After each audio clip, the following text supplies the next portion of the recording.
BCP? You down with BCP? The following content is intended for a mature audience, only viewer discretion is strongly advised.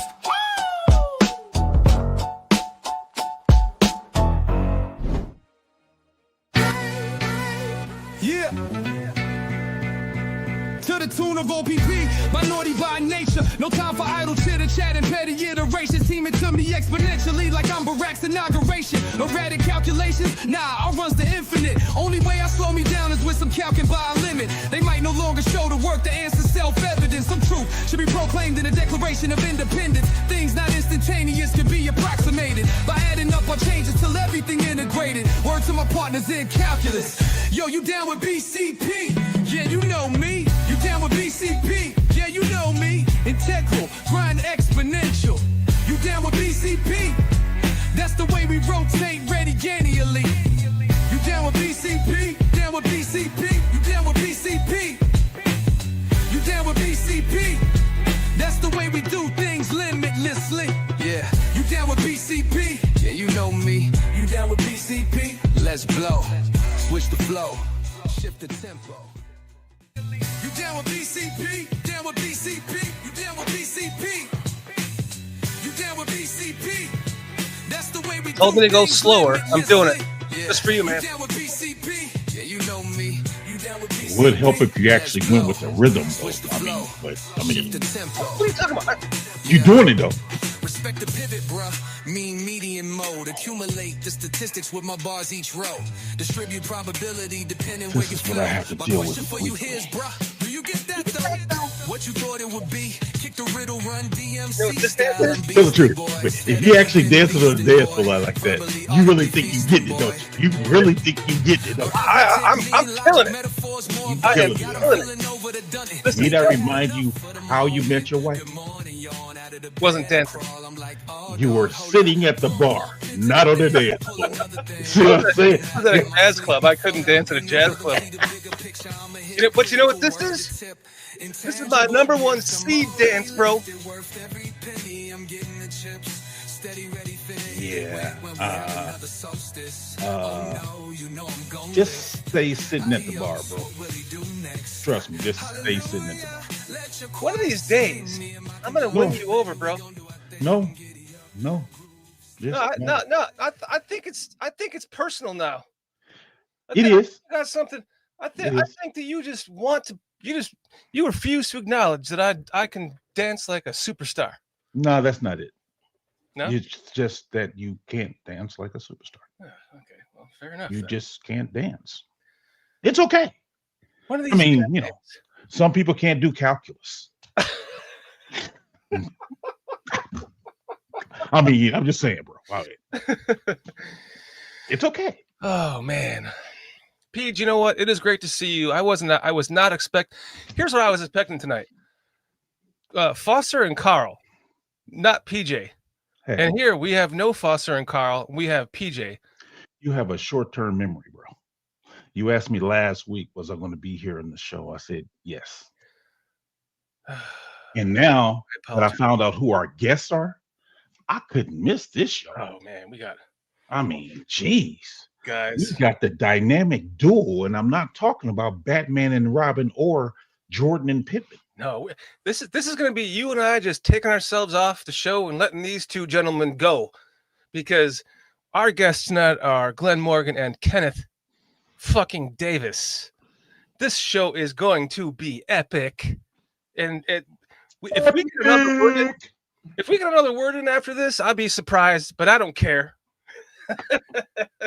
Because these guys are professionals, and I'd rather hear what they have to say more than anything coming out of my dumb mouth. So they're the cream of the crop. Cream of the crop, man. The cream of la creme. Before we get to our guests, let's get to our chat really quick, man. Yes. Oh man, we gotta. Although I don't know half of them anymore because of the news. You can't tell by the. But yeah. I do know this much. Yeah, I'll have some egg rolls, some ping ping dong, and I'll have some egg rolls, some ping ping dong, and glasses Zach Charbonnet. Man, I recognize Edmus. I recognize Evie. Bad Kitty is Evie. Evie baby. What's up, Evie baby? Evie. And then there's Romy. You know Romy. Jeremy. Cliff Victoria. Jerome, right? Armando Lerra Jr. Tecalate. Steve Rogers, Captain America. 10 Paying Dog. Creature Culture. I don't know who that is. So, hey, what's up, Creature Culture? I know it's hard to. Let's the Reporter. I've seen Let's the Reporter. Let's the Reporter is on the Greg Gabriel show a lot, and every week I notice when Greg Gabriel is temporarily on this channel, and I do remember seeing Let's and the Greg show. So thank you for hanging out with us tonight, Let's. We appreciate it. Squeegee. Yes. So thank you guys for joining us tonight. Appreciate it. But I'm Don Burr's here. What? Wow, Don Burr, Detroit first. Don Burr is here. Is not watching the game tonight. I mean, wow. What's up? Jason UK Bears, who does a British Bears show on this channel, can't wait for this one at work tomorrow. Have a good one, fellas. He'll be listening to that on Spotify tomorrow. You can also catch this podcast anywhere that you can get your audio streams. Please check it out. Carl's here in the background, I guess. Vitality. Yep. Somewhere. We got what's Chris Graziano calling all Packers to shove it. That's the new one too. Thank you for joining us tonight, Chris. I'm going to be honest, man. I don't want to keep our guests any longer because relentless, Mikey. Yes, I agree. Patty Lara, love you, Patty. Mikey, Cliff, one of our members, both of them members. We appreciate you being members, and it means a lot. We just did another short members content for you guys, and we hope that you enjoy it. Bears Capo, what up, family? Great to see you in here tonight. Don't remember the name if you were something else before, but we appreciate you joining us tonight. And hey, I can't let it go any longer, man. I got something special planned for Glenn Morgan. So let's just bring on Glenn Morgan first. Glenn Morgan, our biggest friend. Glenn Morgan, most tenured guest. Mr. Glenn Morgan. Mr. Glenn Morgan goes against the grain. Altering views, now shorty looks insane. Glenn Morgan, don't ever change. Always challenging, you never fail. Glenn Morgan, really disagree. How do you do it? It's amazing. Glenn Morgan, it's time to go. Glenn Morgan, do what you do. Steal the show. And by the way, may I ask, is you is or is you isn't down with BCP? Yeah, you know me, down with BCP. Yeah, you know me. You know me. I forgot to upload this. AI is incredible. It's spelled Foster. I was like, I don't even have any more time to keep fucking with this, so I'm just gonna make it work. What is up, Glenn? How you doing tonight? What's up, guys? I'm doing all right. Glad to be here. That was incredible, man. Thank you for that. That brought a smile to my face. I appreciate that. I'm glad it did, man. I didn't have as much time to put as much work into it. Aldo Gandia helped me with Kenneth's opener. This one, I've just been so busy at work. I wanted to make that better for you, but it'll do for now. Next time you come on, I'll have a better one. I promise you. You'll be even more impressed. All good. Thank you very much. And let's bring on the other half of the show that's just going to take this shit over. The other half of the dynamic duo. I can't wait to see what you guys have to drown us out together with. Brothers, it's gonna be great. My brothers from another mother. Mr. Kenneth Davis. Ooh, yeah.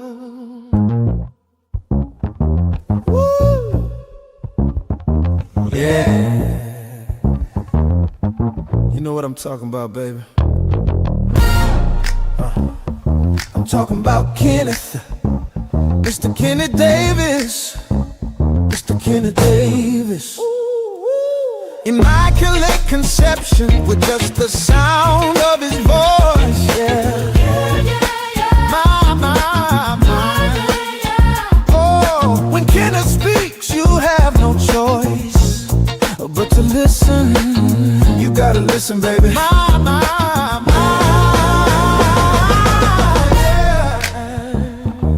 Oh yeah. Mr. Kenneth Kenneth Davis. Mr. Kenneth Davis. Ooh, yeah, baby. I think I just got pregnant. Somebody did. I be cheesing off that too. 6. I counted 6. Baby, I'm Pep Daddy. What's up? Come on, man. No. Oh, man. You see that smile at the end? He was like, yeah. Come on. And the music was, oh, dude. That's a hell of a vibe, man. Listen. I'm impressed, dude. That's it's great work. Chef's kiss to you. I did write the lyrics to both of your openers. Okay. I did write them. I didn't write the music, but I wrote the lyrics. So at I least I will say. So have you always written lyrics, Shorty? A little bit. Like I used to play in a band and stuff. I got instruments behind me. And what instruments did you play? Little bit of drums, guitar, bass. Okay. Nice. Played bass in my band. Man, Somebody got pregnant off that opener. Yeah, I'm pregnant right now from that shit. Like, look at this. Whoa. Wow. Whoa. What's up to everybody in the chat? Whoa, sir. Whoa. Oh, man. It's an absolute honor to have you guys on together with us tonight. Like this to me is just one of our biggest epic shows, man. And I'm just honored. It's a privilege to have you guys on with us tonight. So thank you. Oh, no, appreciate it. Thank you.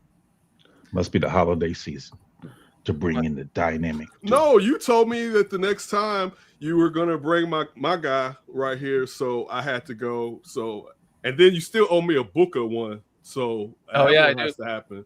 I do. Yeah, you told me. And again, this gentleman right here is a brother from another mother. So if he's going to show that up, I'm going to show up, period.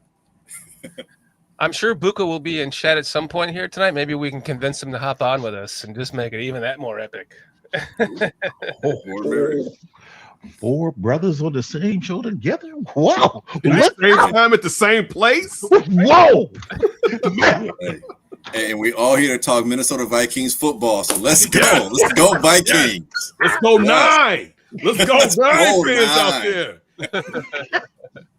Woo. Man, it's and I know why you guys are on here right now, because we are the number 1 seed in the NFC, brothers. It's amazing. I mean, other than me, who else could predict that? You didn't even predict that one, bro. Not this year, no. Every year before. Right. You're off. I think Ben Johnson did a great job of coming in right away and changing the whole culture, and that helps contribute to the way they're playing, the mentality they have with running the ball.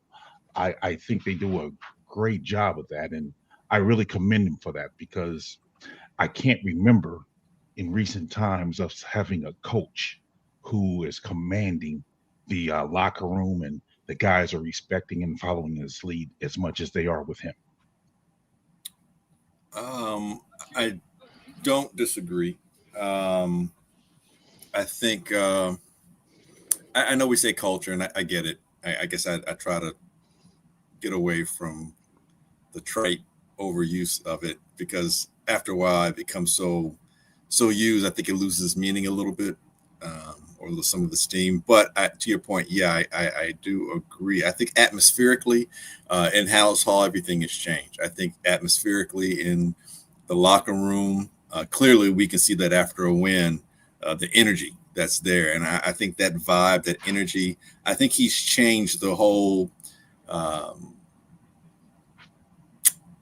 just the whole perception of who this team is and has been, and where it can go, to where it can to what it can become. And it's amazing, because it hasn't even really been a full calendar year.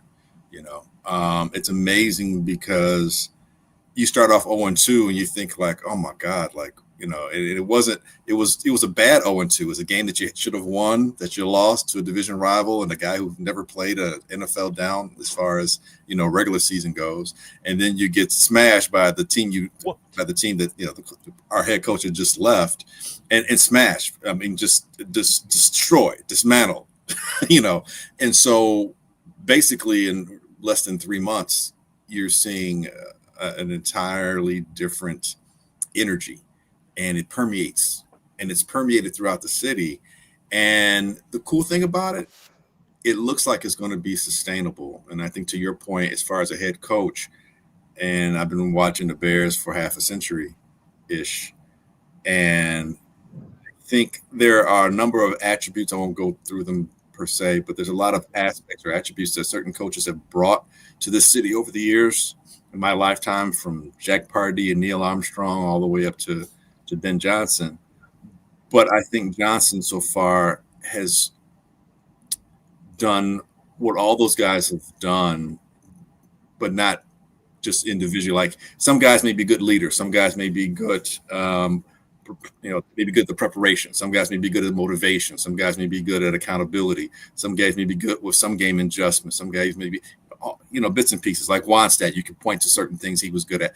Ben Johnson seems to be very adept at all of these things: the motivation, the accountability, the preparation, in-game adjustments, which is huge. The creativity, which has always been lacking offensively pretty much in my lifetime. He is hitting all these marks, and it's just at the beginning, so you just feel that it's going to be better. And he's such a young coach, so it's looking like, this has a situation that can be something that I've not quite seen in all my 50 years. The part about culture, it's funny, on my show with Alex, check it out, the Windy City podcast. Alex Shapiro, the Under Center posse, is sending my back together. So the discussion was, we were talking about culture, and I kind of like how Glenn prefaced it for this reason. It's still early. And I'm someone who I was a big fan of Ben Johnson being this coach for a couple of years at least, right? But I don't know how he's going to be as a head coach, honestly.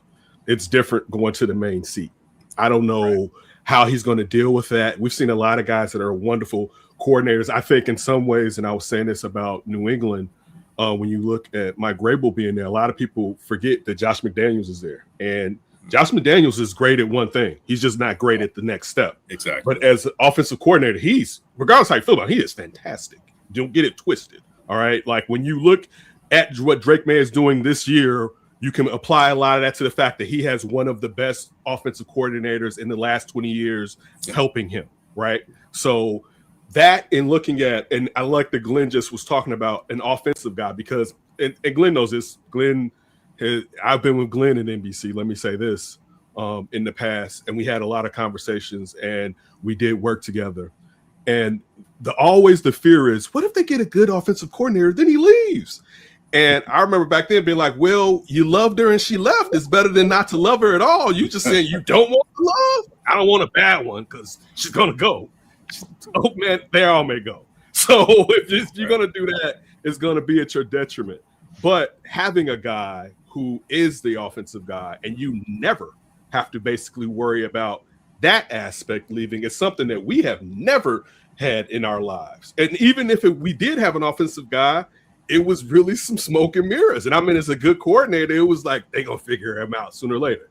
And if we just look at coordinating, we saw the league never caught up with him, even though this year we can see some adjustments, like the game before the last game, kind of how some teams was figuring out their tendencies with the run, kind of what they like to kind of do, compared to last week when it was like, oh, I got something for you or whatever, which is also probably you were waiting to have something for that team because you knew what that game was going to end up being, and you were going to have to keep some stuff in the back. You give them some tape, you keep some tape just because I want to put it on your ass or whatever.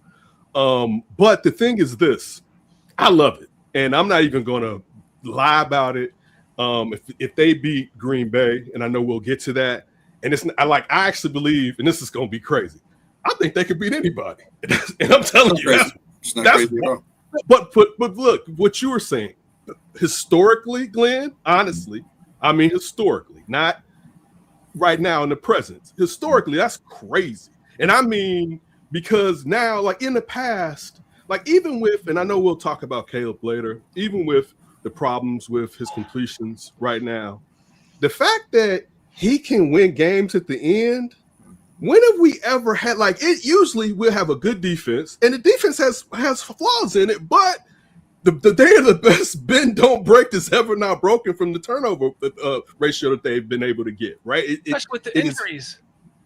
Like they get thought they have not to say I don't mean it to be disrespectful. Their linebackers are out, right? Their linebackers, and that's crazy. You saw the initial game how they played, and this is another thing getting to Ben Johnson and also Dennis Allen. Dennis Allen is doing a lot with injured, battered defensive side right now. He's really showing like he's nice, kind of getting back to the Josh McDaniels thing. Dennis Allen can really good at coordinating. Really good as a coordinator. And you got a guy that sat in the big seat to be with the guy that's never sat in the seat or whatever. But you see how he's able to, they don't have pressure from their 4-down linemen consistently. And he's able to gin up pressure, and they know what he's going to do. You know what he's like to do, even though he had more pressure from his down lineman in New Orleans. But you know what he's going to do with his nickel or his backs to try to get something, and he's still able to do it. So with the last thing I'll say this about the culture part, we still kind of have to see if they go through a bad lull now that they've been winning, how they adjust. We still kind of have to see after this season, let's just say the season, regardless, it ends on a good note, right? How they come back with bigger heads. Mm-hmm. And how he's able to corral them and himself and go to the next level. So like it's that's the early part, but if you loving it, love it because it's nice. I'll say like it's sweet and it's nice. And my last thing, the foundation. A lot of problems with the Bears is the foundation is always messed up. You know, it's always broken, and they can put a nice house on top of it usually. But you look at they have an offensive line finally, like a nice kind of offensive line. Like you don't have to have the greatest left tackle right now. Not say you don't want to have a really good one, because you have a nice assortment of offensive linemen, and the trenches have been so barren, and the foundation is better than where you kind of knew like, man, in a year they're gonna have to do this. Like they don't have as many holes, and that's my last part as I step down from my soapbox on the team and how I'm happy. Dude, we should all be, last thing, we should be so happy. They beat the champs from the rooter to the tutor. Like the score does not tell you how bad they beat the Eagles last week. Like that's different right there. Like that wasn't a kind of beating. They beat them like they were children or they stole their mother's purse. That was a true ass kicking physically. And that's the thing. When you're talking about out physicaling one of the most physically gifted teams in the NFL when it comes to getting physical, that's we're talking about their offensive and defensive side. Not like we're talking like, so I'll just say that this is a happy time. So regardless, this is a good time to be a Bears fan. I've got 3 things to say to that. One is I'm not sure so much Ben Johnson's coaching. It is as much as it's Foster and I's playoff beards, because this fucking raccoon growing on my face seems to be the reason why we're winning. And same thing with Foster. We shaved our faces before the season. We're like, we're not gonna trim this up until we make the playoffs, and we're damn near close to getting rid of these raccoons on our faces. I know that's a joke, but the other thing I wanted to say to the point of they were trying to ban the tush push, right? And I kept saying, why are you trying to ban that? That's like saying you got to ban the deep ball because Montana to Rice is just too proficient. So you can't throw the ball over 30, 40 yards, right? Like it was ridiculous to me to think that they wanted to ban it. I just said to myself, I said out loud, probably to my wife, not on the show, but just stop it. And here we did. Nashawn Wright coming out, fumbling that ball on the tush push. We get the ball back. That's what went. It was one of the biggest parts of winning that game. And it's just amazing that we're on our 3rd, 4th, 5th string defensive backs. And now Nashawn Wright has made himself from a undrafted free agent. A lot of money. To like, now we can't take him out of the lineup. He might take Stephen. Stevenson's job. You don't think so? No, it's a great conundrum to have. It is. Because Stevenson brings a different element as well. I think Stevenson, Johnson, and Wright bring 3 different ways to play the corner position, and they can all be effective. One is more physical than the other. Nashawn's got the length and the ball hawkishness and the hands. You know, he has receiver hands because, you know, he's coming down with a lot. He probably should have two or three more interceptions if the receivers weren't playing better defense on him in terms of knocking the ball loose. He would have more interceptions, and Jalen's just a consummate all-pro. So it's interesting. It really is. And I think Chauncey Gardner pickup was great because he's already been with Dennis Allen. So there was no time lost in him understanding, you know, what's needed, be required. So he comes in the first 2 games. I think he has 3 sacks, you know, and again, blitzing from the nickel position that we didn't normally see with Eberflus's defense. Allen, to your point, Ken, he's nice because he's a lot more aggressive and he tries different things. And, you know, keep in mind, all these coordinators, their whole coaching staff, they have to learn what these players can and can't do, you know, and that usually takes time. And I think they've sped that time up tremendously. And that's a testament to the coaches and the coaching staff, you know, just studying these guys, working with them, and everyone getting on the same page. I'll say that I think the first 2 losses of the season were instrumental to where we are now. The first loss was one of those that normally, and as Bear fans, we would say, man, it's one of those games we should have won. And you think you're better than what you really are. But the ass whooping was what was needed because that said, nope, you're not even close. And by the fact that it was the Lions, so Ben Johnson, you knew he took it to heart and personal, but not in a I'm pissed way in terms of like, I hate, you know, you guys did it, but like all right, lesson learned, I got it, and now I'm going to take this and apply it. And then we saw the application of that bear itself out over the course of the next couple of months. And again, a testament to the coaching staff. So when people, and I hear national pundits say things like, well, okay, the Bears beat the Eagles and everything, but, you know, Caleb is struggling. He's only completing 58% of his passes. And, you know, if this team gets behind, you know, can they really win in a shootout? I'm like, clearly the national pundits have not been paying attention. Because I don't know if you saw the Bengals game, but it was kind of a shootout. And Caleb, it's like, oh, they also said things like, yeah, I think maybe they're trying to hide Caleb. If you look at the last part of this game against the Eagles, it's like they didn't trust him down the stretch. I'm like, well, if you knew how bad the weather was, and when you're running the ball, you ain't got to pass when you're running it like that. And not only that, but did you see Caleb make that sensational pass? So on top of what he's done with the 5 wins that were come back from behind wins or, you know, game-winning drives, it's like, so this team has shown glimpses, and it's just glimpses. It's Ken point earlier, it's everything's still early and new, but this team has shown us glimpses of what they can do. They can play from behind. They can handle adversity. You know, even that Philly game, as much as it was an ass whooping, it was 10-9 when Caleb threw the interception. Okay, let's not forget that. And the Eagles had the ball on the Bears side of the 50. So that game could have gone the other way. But to the Bears, you know, credit, they said, nope, stop, nope. That part. And we're not even going to allow this. And then they stopped it. They would have crumbled before, Glenn. That would have been it. That would have been it. And the Eagles would have gone on and been like, yeah. And the Bears, not only did they stop it, but they did such a good job that collectively everyone's saying like, oh yeah, the Bears kicked their ass. It was a beatdown. Yeah, but not until the 4th quarter. But that's when it mattered. But again, you're showing, or we've been shown an evolution of the mindset of this team and how they approach things. And you know, we've heard it most of our lives. Any of us who follow team sports, especially at the professional level, even the collegiate level to some degree, teams take on the persona of their coaches. You know, you generally tend to see that. And this coach, I heard earlier today, like, you know, from some of his former players are like, when he's in a zone, nobody talks to Ben Johnson on the sidelines. I love that look on his face. He has that look. Yeah. And it's not like, you know, it's not like the Chucky look that, you know, Gruden would give because he's like, I'm going to get you to give. It's like, it's so hyper focused.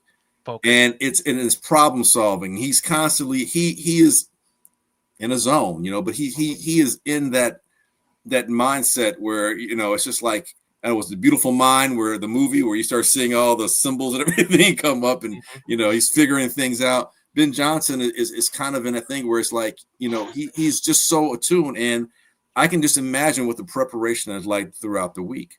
So this team is taking on that attitude of, you know what, let's not cry about it, let's solve it.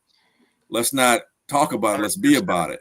And we see the exaltation of this team when a game is won, when they've come back from behind and they've won some game that seemed like, you know, they had no business winning.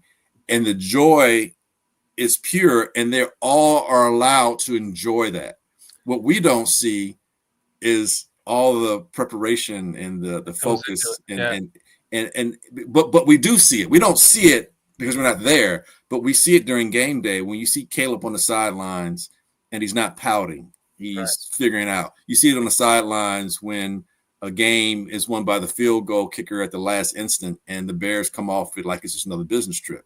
Mm-hmm. So if we're really paying attention incrementally, this team is evolving and we're getting glimpses of what it can be. And right now, everything that's been happening in terms of the wins is just gravy. So here we come up to this weekend where, all right, here we go. It's Green Bay. Both teams are, you know, right in position to, you know, not only take control of the division, but be, you know, one or number 2 seeds in the conference. And again, in all my 50 years, I don't recall when both teams have been this good this late. Yeah, there was a time when Aaron Rodgers and the Bears, you know, had won that game that the Packers don't make the playoffs, and then the Bears played the Packers, and then they lost all that. But that was a Packer team that was like a wild card team. That, you know, it was kind of like, this is different. This is different. Both teams are like right there. They're like 1, 2, 3, 4 in the NFC, and they haven't even played each other yet. You know, and so now we get to see 2 out of the next 3 weeks, and it's going to be this game is going to dictate really in a lot of ways, you know, the seeding that plays out. So 100%, and maybe even the Bears here. Let's be real. The Bears could very easily, potentially, I say easily, but the Bears could potentially lose these next 5 games and maybe not make the playoffs. Right, and the last time the Packers had a tie, they won the damn division, which worries me. PJ, before we get to you, I just want to piggyback off of what you were saying, because I had written down notes for the previous week, but then it was Thursday, our show, so we didn't do, because it was Thanksgiving. We did a post-game show after the game, and I forgot to talk about these notes. But to piggyback off what you said really quick was, but like in the previous game against the my brain's farting on me right Eagles? now. No, Steelers. Yeah, when Caleb got the strip sack in the end zone and they fumbled it, I was just like, this is turning into that game. You know, it happens to every team once a year. It seems like, where they just have that game where nothing goes their way and they get the penalties and everything's just falling apart. And then even the best team loses that game. And I was just bitching and screaming to my wife. I'm like, this is that game. We're going to lose this game, blah, blah, blah. And the difference that this coaching staff makes, Ben Johnson makes, is that he never allows that to flip the switch at any point in the game to allow them to take that over.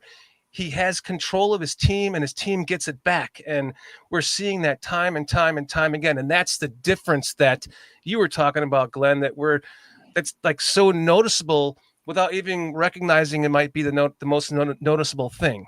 PJ. Oh, no. I mean, I think that, again, the way Ben has gotten control of this team from the start, my biggest question coming in to the game or to the season was, would he be a leader that the team needs? We've seen how the previous offensive-minded coach came in, Nagy, and wanted to do trick plays, and when the trick plays wasn't working no more, we saw that his offense really didn't have much substance. Whereas with Ben, his offense has substance, and the way he just takes control of it. I got to give a big shout out to the offensive line coach as well, because the scheme he's devising and how to block these guys is really working, because I see them doing stuff that I've never seen offensive linemen do as far as the blocking schemes goes.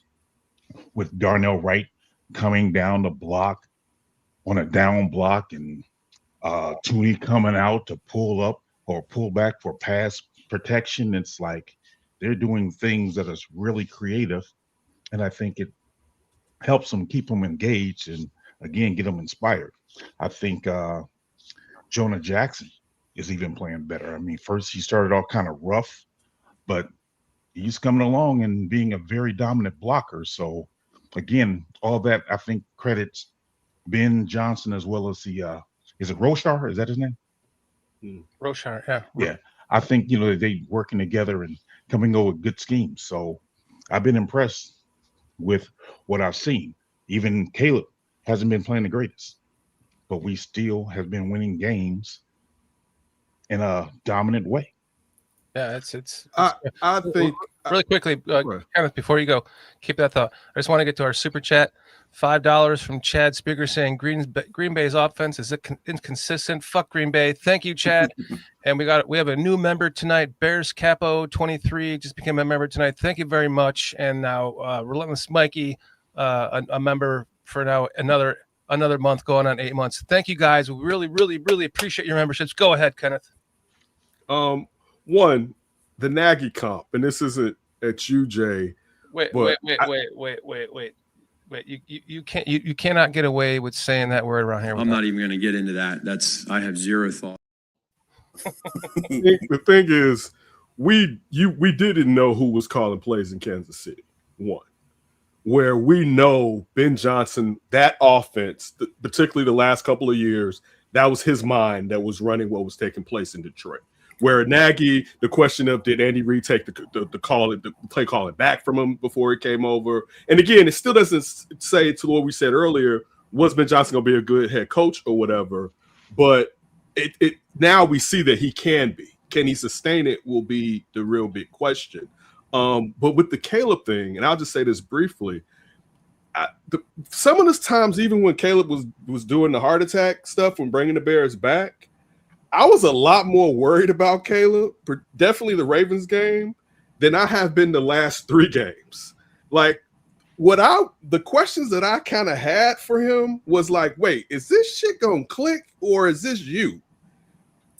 The amount of time now that he does not waste, right? Like, for him to realize I get rid of this motherfucker, right? Like 1, 2, 3. Go for him to, like, with the sack, the crazy part, the TJ Watt sack, right? Old Bears, game's over. With that right there, right? Touchdown? It wasn't even a safety. A touchdown? Game's over. They're not just gonna beat him, they about to blow the doors off of him right there, right? And then look, and I was so mad, he just didn't get strip sack, he got handled like a rag doll. And when you look at him, it's like, listen, young man, you are young, but some of these hits, you will be old a lot quicker than you believe that you're going to be young if you don't get rid of that damn ball, right? So, but the thing is, and even with him in the past, that would have it would have sustained. Like, a lot of the inconsistent offense after the first 15 plays during the middle of this year, it made me question, and I was a draft Caleb guy, but it was like, oh, so let's start bringing that ceiling down just a little bit, right? You know what I'm saying? Maybe pretty good, really good is going to be, but like extremely good. But the way that he finally knows, dog, live to fight another day. Like, he now, a lot of the times, I want him to do a little of the dipsy do, because the fact that he is so hard to take down, I would have never believed someone his stature would be that difficult with grown men with both hands on you. All right. I'm just not talking about you shifty. I'm talking about on your sides, and he physically, his lower body is able to power through that. But again, my thing is the fact that now he doesn't fuck around with the ball as much as he was earlier in the season. Yes, he needs to be more accurate, but still the field was messed up. A lot of this, he's the players. Also, his stature in some ways, like, people have to realize he has to throw through windows sometimes, and it hasn't happened a lot lately, but there's going to be a lot of batted balls because he's not that tall, but that's neither here nor now. I've been more happy with him than I have been, and I'll say this lastly, I still think, like, and this is with the Ben Johnson thing, you see the difference in how they don't break. Because, like, Glenn, you were mentioning the score last week, and I love you contextualizing that. But it wasn't indicative of the will that the Bears were imposing on the champs. You know what I'm saying? Like, the game it's still at hand, but usually they wouldn't be able, like, it would have come in spurts, even if they won the game in the past. It wouldn't have been, no, even when they messed up, I'm still on your ass. You know what I'm saying? Like, that's different, right? Like, and that part with the coaching aspect is they believe, and it's not faulty what they're believing in. It's not the smoke and the mirrors, and it gets back to what they've been through this year, where the quarterback had to do it, even playing inconsistent, playing kind of bad, but still bailing them out. The defense being a vital part all the year, the running game after pretty much the bye week. And, a couple games it hasn't been great, but still being good. It speaks a lot to what this is great. Let me just interrupt. This is great. I'm being honest with you. And I usually try to be even leveled and honest. But honestly, this is great. Like, that's the thing. Like, this isn't just irrational beardom. This is like, shit. They may got some. It's built to last. Like you guys are saying, this is not. Last year when we fired the offensive coordinator and before we hired what's his name that got fired in the middle of the season, I was making the case for. I did a whole show about it, about Josh McDaniels. Bring him in as an offensive coordinator because he's not going anywhere as a head coach again, right? He will remain here as the offensive coordinator. Maybe come in and be under a coach that was going to get tossed out though. Right. How would you come and be with Eberflus for Right. to get the job. Right. My thought was the connection with Eberflus, with the Indy connection when McDaniels bowed out after hiring him as the defensive coordinator and didn't take the job. Well, I thought, okay, maybe it could work out because he's like literally the best option we have right now as offensive coordinator because he's not going to go anywhere if we succeed. But here we are sitting here with, thank God we didn't do that because now the guy that we have, to your point, is he's not going anywhere, man. He's our play caller. We're not going to lose him to anyone. And same thing with DA, 2-time head coach. He's not going anywhere. This is built to last, gentlemen. This is going to happen. This is happening. A few things, and yeah, everything you guys are saying. Yeah. Wait, is this the first show that you and I are not disagreeing? Oh no, I'm sure at some point we'll disagree. Oh, okay.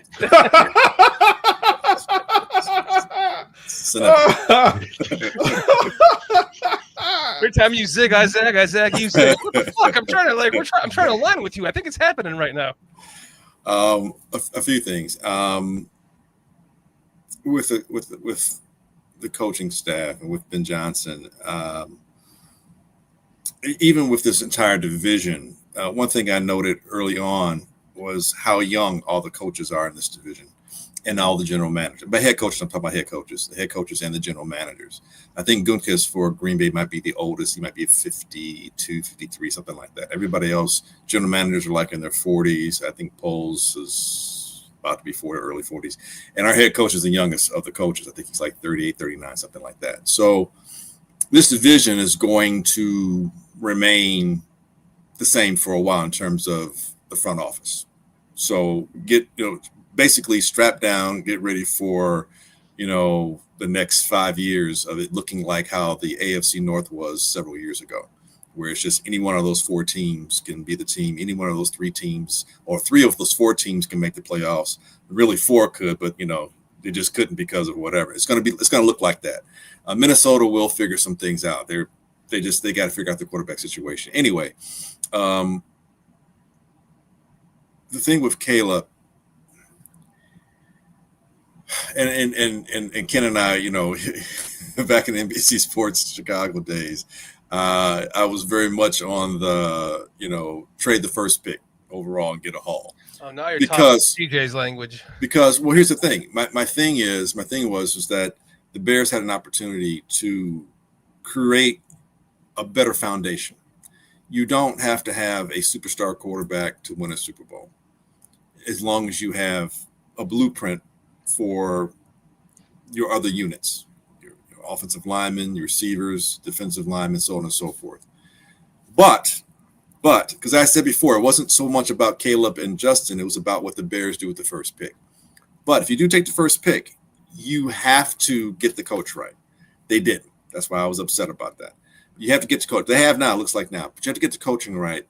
And you've got to build around this guy because he's a first pick and he may seem to have, limitless talent to some people, that doesn't mean he's going to come in and just save everybody. You can't do it. And that seemed like it was the last regime's approach.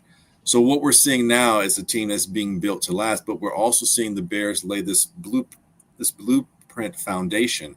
And again, my examples are the Pittsburgh Steelers. I'm not just talking about recently. I'm talking about the Pittsburgh Steelers my entire lifetime, basically. I'm talking how the Ravens have been pretty much since they've been in Baltimore. I'm talking like what KC is now.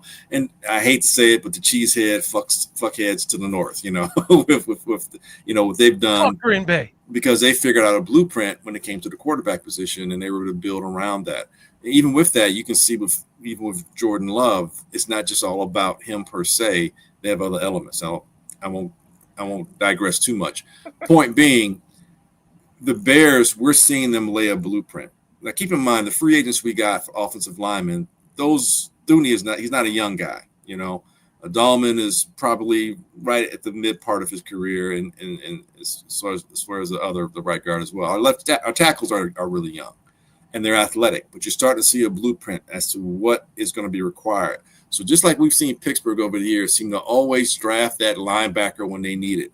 They don't have to delve into free agency as much because they know exactly what they need. The Bears are now laying that foundation. You can see with the receiving core. Luther Burden is an example. Luther Burden is basically Amon St. Brown.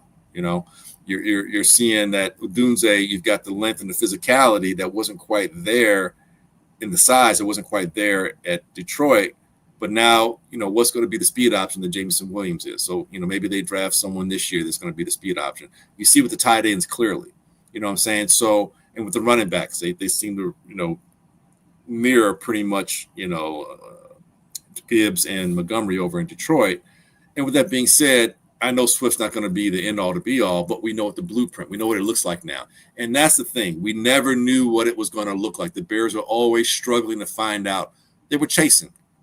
We see what this team has. We see what Kansas City has. Let's get Kansas City's offensive coordinator, and he can make it look like Kansas City. Let's do this. We'll get Eberflus, the defense. Yeah, the 4-3. Go back to the 4-3 defense. Yeah. Like Lovey. Yeah, he did the same thing with Lovey, right? Yeah. Tampa 2. Yeah, just chasing. Loafs. Yeah, just chasing, not knowing what the hell they want to do. And now you have someone here who's come in, has an idea of what it looks like because, to PJ's point earlier, and I think Ken said it as well, you have a guy in Ben Johnson who we know that's your offense. There's no question who's calling the plays. We know what your offense needs to look like because it's your motherfucking offense, okay? And now you have Dennis Allen who, and to your point, Shorty, he's not going anywhere because, he's a 2.5-time failed, head coach or whatever, Raiders and the Saints. He's still young enough. He may get another job, but it won't be anytime soon. So it can look to some degree what Kansas City has developed, where you've got that coach who's a head coach, offensive minded, that's really creative, is not going anywhere. And you have, I'm escaping the defensive coordinator for the Chiefs, but he said he's not going anywhere. Spagnuolo, right. Spags was a former head coach. He failed a couple of times. And so he's not going anywhere. And you see what's been working for Philadelphia. And Philadelphia is the other example as to you kind of sort of got it. But because of their success, and this is what Ken kind of alluded to, your success, you keep losing your offensive coordinators. So they've had 4 different offensive coordinators in the last 4 years. 2 of those years, they made it to the Super Bowl. So, of course, this guy probably won't be the offensive coordinator next year. They'll probably get somebody else. But the defensive coordinator says he's not going anywhere because he's an older guy. So, that defense is going to be solid. So, all that to say, the Bears are establishing a blueprint. And that's the great thing because we haven't had that. And, again, I go back to half century of watching this. Out of all the coaches that I've seen, Pardee, Armstrong, Ditka, the sloughs in the middle, Wannstedt, the guys slough in the middle between Wannstedt and Lovey, all these guys, Nagy. This is the first time I felt like I can say, this is my coach. I feel so strongly about what he's doing because it's incremental. It's not all at once. It's not like Nagy where, you had a splash for half the season, a good game against Tampa, and then you had all your trick plays, and you're like, I'm going to go back to nothing. And then you rode your defense to the playoffs because your offense was crappy pretty much after the Detroit game. You almost lost that game because your field goal kicker missed like 4 or 5 times in that game, and you still kept him. But the offense struggled, and the offense never looked anything like it did the first 6 or 7 games in Nagy's whole tenure. It just didn't. Because, again, I want to get into that. That's in the past. But this guy, you can see just in the season alone where he's made adjustments several times. And he's going to continue to do that because he's just like that. He's that good. Yeah, he's just like that. I got a question for you, Glenn, though. I got a question, Brett, because I did forget about also underrated the articles that Glenn used to write.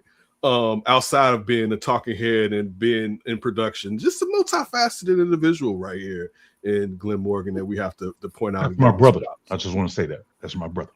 But that's my brother. I will say this to the old debate. Now, the quarterback was one of the enticing attributes of what made him, because clearly, and this was me and Schrock used to go at it. Because I was like, he wants to come here. And Schrock was like, he's going to Vegas. My insiders are telling me this and that. And I'm like, dude, he's been waiting for a job for a reason. Yeah, he wanted to go back last year, but he clearly, it's a job that he wants. And he was in Detroit. And if you know Detroit is kicking it, you know Chicago's really, like, if you just, and again, this is just my opinion. But, and I want to know now, and unfortunately, even looking at where our past quarterback, and this has to do with, you can break a quarterback.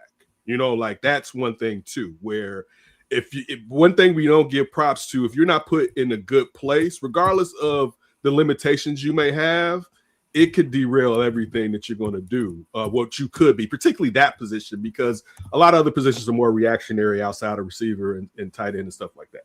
But how would that have worked out now? Like, it's the easy smoking the GM. How would that have worked out now? That being what exactly? How would if they had? Because like one, you wouldn't have probably gotten Ben Johnson without drafting the star quarterback. Oh, I see what you're saying. Right. So that was it would be disarray. We would be the Commanders game. Yeah. We you know, you'd be looking for another GM right now, and they'd be going through the whole search again. Seriously, tell them no. You're facts. That's facts. That's facts. Because Ben Johnson basically just saved Poles' job because during the draft, that draft wasn't a typical. It wasn't all Poles. Matter of fact, I say it was probably 70-30 Ben Johnson. Oh yes. And you know who's running the show is what you're getting to. Yes. And everyone's along for the ride, and you can see everyone in the locker room along for the ride, from the president who's still yet to figure out what to do with the stadium to Poles. Yeah, I love you saying that. I love you. You could tell who shit this is, and like, and Glenn, you know what? The funny thing about this now. So earlier in the day, with Alex, and we were talking about the C word, but I was like, you know, the last time they had culture was Lovey, right? But there were warts, and I was like, because he was like, well, they shouldn't have got rid of him. And I was like, nah, it was time for him to go. I totally agree. But I said, but the thing but the problem is they never was able to find someone all these other people, no one established a culture. So when you went from Trestman, you know, and then you go into Nagy, you go into what's his name from the Broncos into Fox. Then you go into Nagy, and no one you like, even if they weren't good, there was the accountability had been lacking for a long time. That doesn't say, and again, this is early, because this next year, this stuff we could be like, what the hell is going on? And again, I don't think that will happen. No, that's not going to happen. But I'm still just saying the future is untold. But if I'm a betting, and I don't place my money with games, right?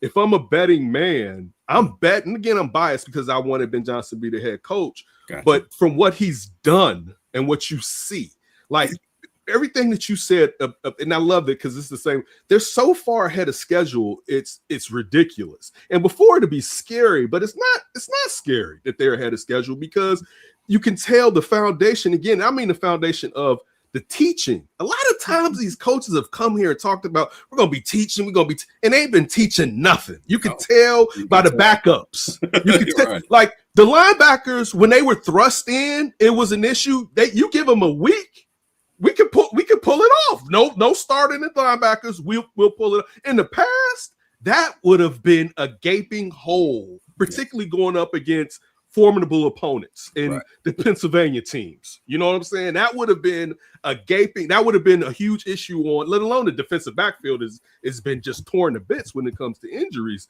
And that's again where it's just like, this is different. Like this guy, and they were forming like everything. They're lucky he wanted to be here because one, and this another thing with the post thing, it was deservingly so when you were saying that he would have had to go because he hasn't put in enough. And I want the brother to win, but you have not been doing what you need to do. All right. Like the fact that he had to come here and tell you needed some O lineman and to invest in it, and you're an O lineman, a former O lineman, has always triggered us. Well, all right. Get good lineman though, because he would. You're right. But even the pedigree, because he only took one in the first round, but then in the first 3 rounds you were gambling a lot of times in the past, right? That's the thing. Like if you're going to do it, that triggers me. That triggers me every time. If people don't get that, it triggers me. It's like it's like the Sauerbrunn thing. Like, dude, do you know? And I know, man, I'm preaching to the choir. Do you know how fucking good you have to be to take a punter in the 4th round? Dog, you have to be. We were Eagles. At the we were. Yeah, that's where I was going. We had to have lost the Super Bowl, right? For us to be like, yo, we are set. We just it was flipping the field was the problem, right? That's how good you have to be. You can't be developing and growing and be like 4th round punter. Are you out? And dude, he hasn't been good. Been the guy since that first year where you can see it, and that right there, the punter. Oh me, oh my, you sir are triggering to say the least. It was good. I'm glad you got that off your chest. That was good, man. Yeah, Glenn. Laz has a question for you. Yes. It says, do you think Ben Johnson would have developed Fields quicker than Williams? No. And I actually responded. I said, no, I think Justin's too damaged. Justin proved that to me. It was a New York Jets situation. I would have hoped that Pittsburgh helped purge some things, and I think it did a little bit, but there wasn't a person with the Jets to really expand upon whatever Pittsburgh might have helped him with.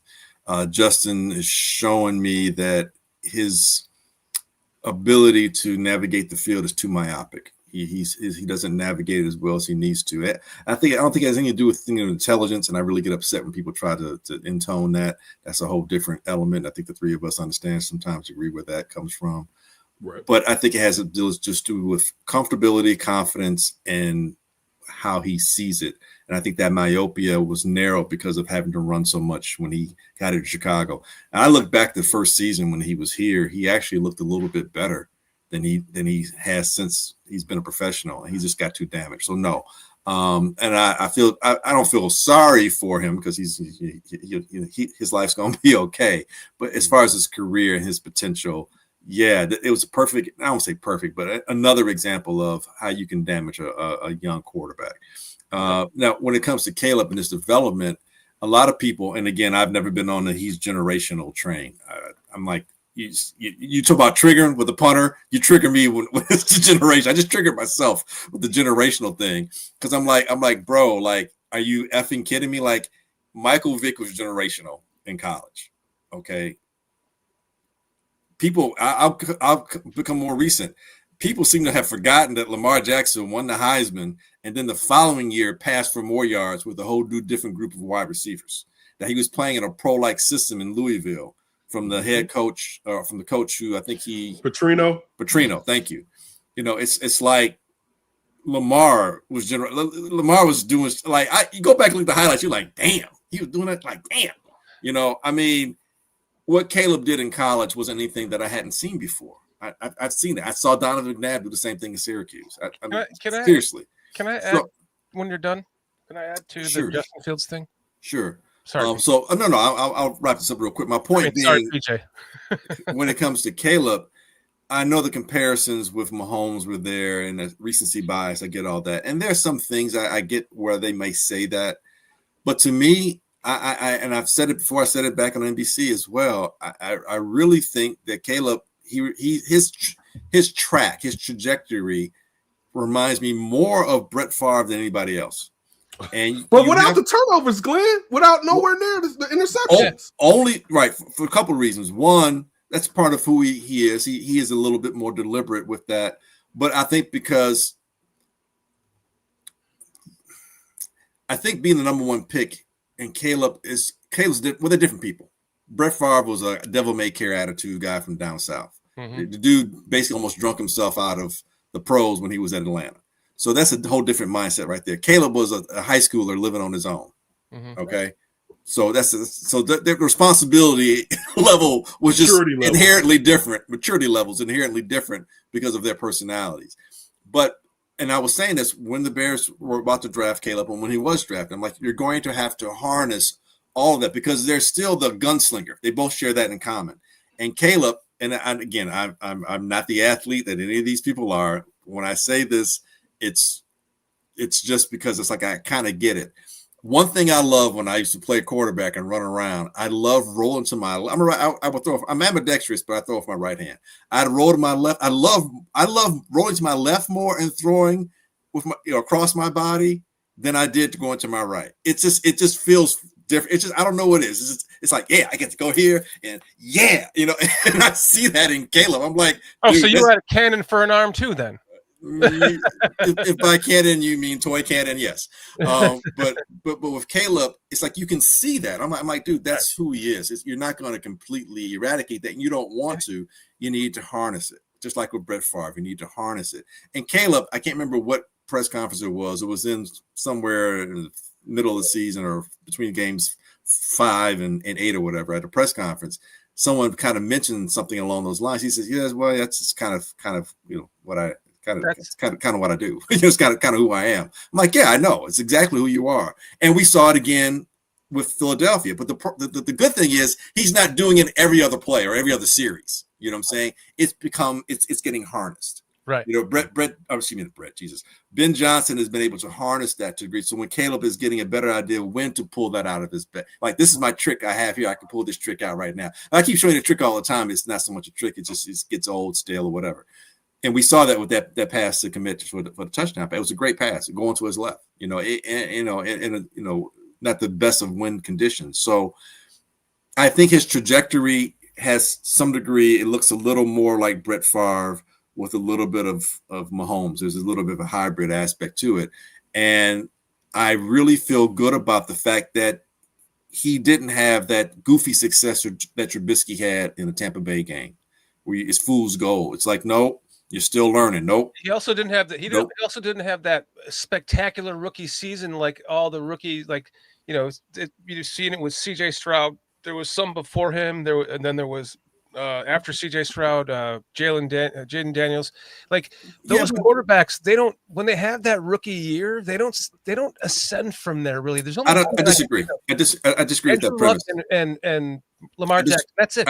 I disagree with that premise. I disagree because it has less to do with them per se, and more to do with the people around them. I mean, especially with Jaden Daniels, he didn't have McLaurin most of the year. I'm thinking one game, if that. The offensive line was not the same. There were other things that were issuematic. And then he got nicked up. So I don't think it's so much because that they aren't what we saw. Even with Stroud, the offensive line, they traded Tunsil. It's like, why would you do that? You trying to get him killed? It's like, and they still made the playoffs. Even Stroud, he made the playoffs after his his rookie year. The following year, they made the playoffs. And this year it looks like they got a chance to make the playoffs again. So I think it has more so to do when we say that. I understand that's the result we see, but I think the context is lost amidst that.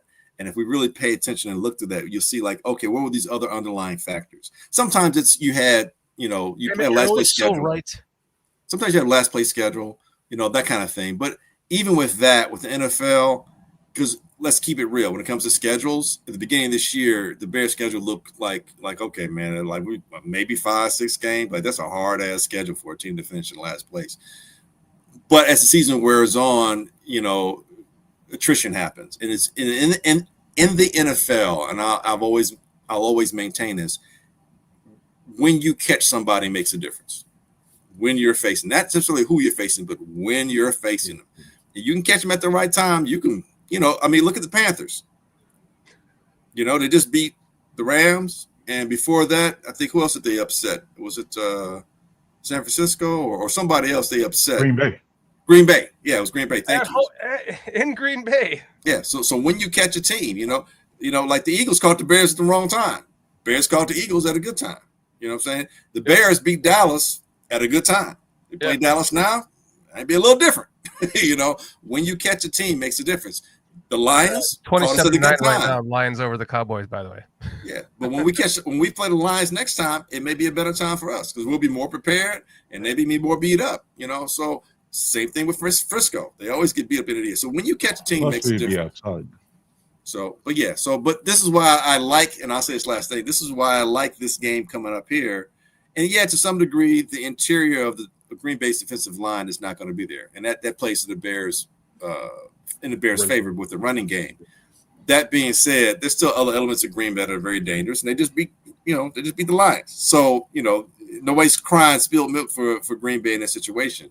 This is going to be a good time for both these teams to meet because the Bears are still missing their linebackers. You know what I'm saying? So there are elements there that are going to be really intriguing, and I think this will be a hell of a game. But Caleb, to me, his track, I think a bit more Brett Favre-ish than people probably realize or maybe remember. And I think with this coaching staff, they've shown the ability to teach. That's the other thing too, and that the adjustments are continuous. There's a fluidity with this the structure here with this. My bad. I'll stop talking. I got one though. I got to push back on one. No, I want to say, are you done talking? Can we just mute you now? Because can we get some words in here? Okay. So wait, but see, this is correct. This is he's slick too. See, this is how slick motherfuckers do shit, right? Shit. I'm on your ass, right? Because you keep saying Brett Favre, right? But if we and this is a great conversation for all of us to have, but for me and you, sir, to have, because you being real slick with your shit, right? I know what you mean. So he's saying Brett Favre.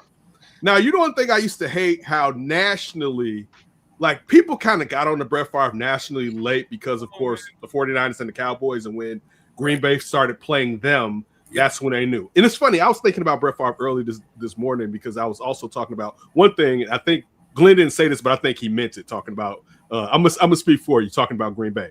One thing Green Bay ironically always has is a damn receiving core. Like, I don't understand it, but they consistently will have 4 dudes for the most part that can catch the ball or whatever, right? But I'm using this with Brett Favre.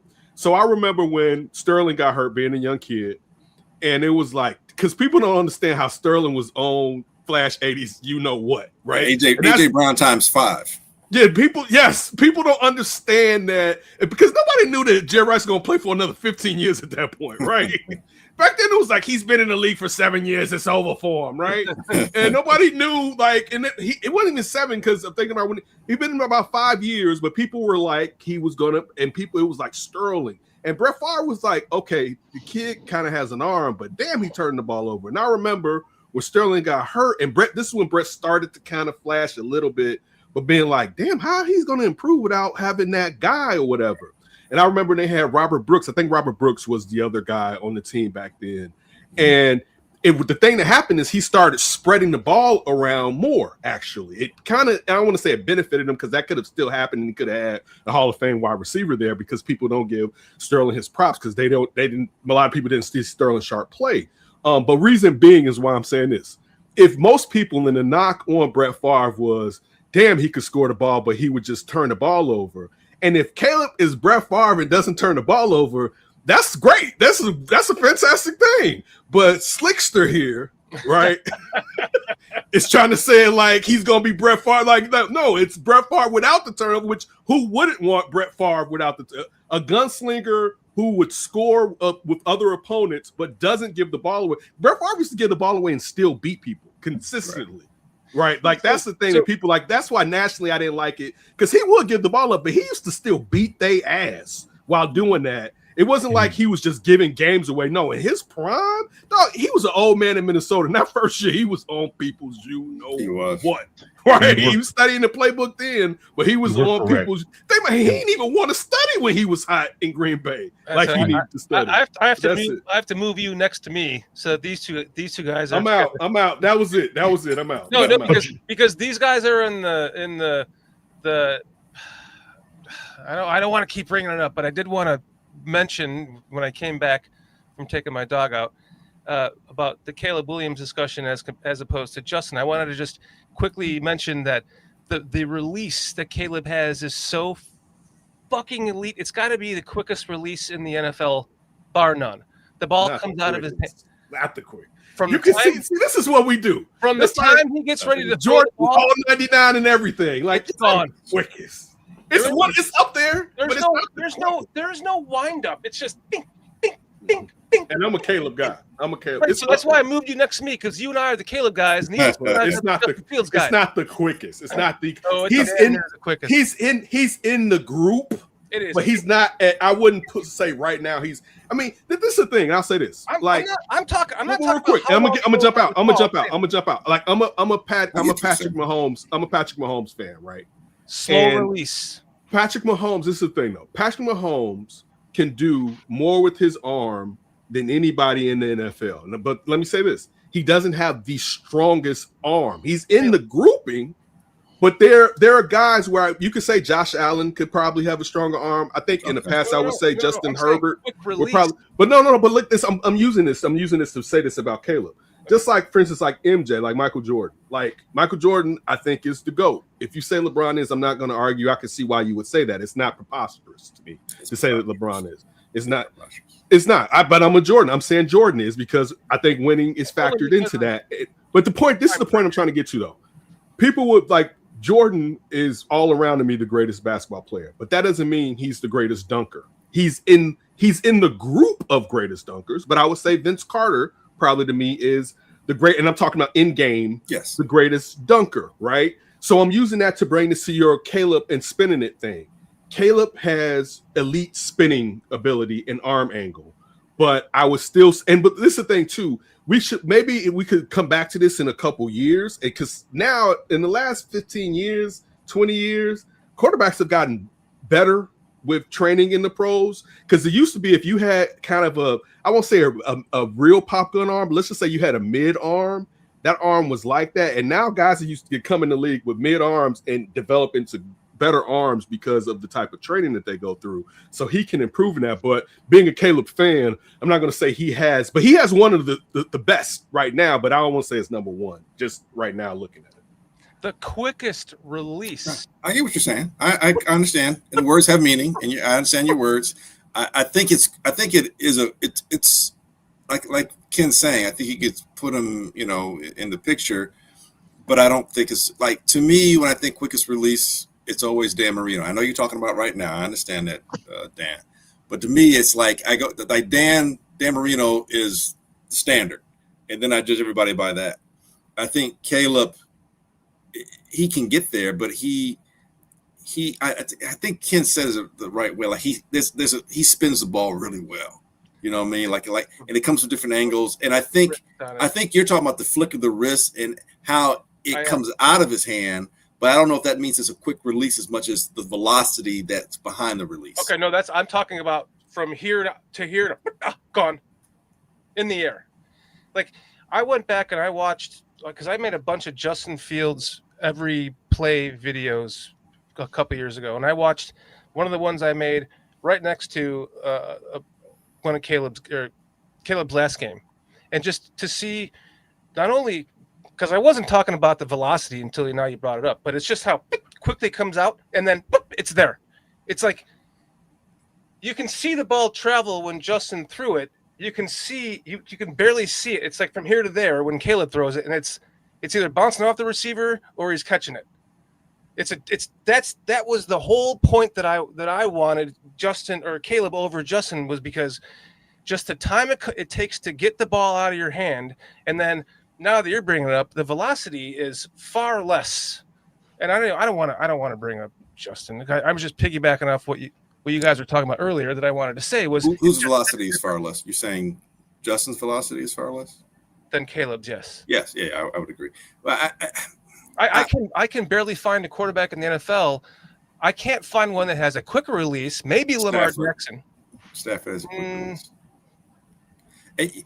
To me, it's when you say quick release. To me, it's how quickly the ball you get, how quickly you release the ball, not necessarily from how the ball comes out of your hand. And from gone. When you keep giving me your example about here gone, to me, I don't know if that's a quick release as much as it shoots out of your hand. To me, a quick release is like Dan Marino will be here and then it's gone out of his hand. You're saying it's here. I'm saying it's here and gone out of his hand. I think yours is the velocity behind it makes it look faster. To me, a quick release doesn't have the wind up. Mm-hmm. And Caleb sometimes has a bit of a wind up. Now, there are times when he's running and he has a ball here and then he throws it like that, but that's still not quick. The arm movement, the velocity, it pops out of his hand. Like it pops out of his hand. So I think that's kind of like the velocity out of his hand, and that gives the illusion that it's more of an illusion that it's a quicker release than what it is, because we still time him and it's still like him holding on to the ball and then him getting ready to throw the ball and then him throwing the ball, as opposed to like with Dan Marino be like, hey, here comes the set. Damn, that was right there and it's out of his hand. Like, how the fuck did he get, It's not the time that it takes to get the ball out of your hand during the play. What I'm specifically talking about is from the moment that you pops out of his hand. Think you're going to pass the ball to it comes out of your hand is one of the best I've ever seen. But to your point, Marino played within the timing of that just made it a standard. Well, here's the thing, and we can do this later on. I challenge you, like you went back and looked at, Justin Fields. Go back and we'll look at some Marino video next time. We'll talk about it, and we can talk about. I will. About, and then maybe that could be a thing. Look at some quarterbacks, someone like Stroud and some other guys. Thank you. I will do that. Yeah. What Lamar are you Jackson, about, Kenneth? Oh, I went back and looked at the comments, and Steve Rogers had a funny one about Favre and Justin comp. Oh no, Steve 1976 had a hilarious one. Where is that? When I scroll back, I don't have to put it up though. But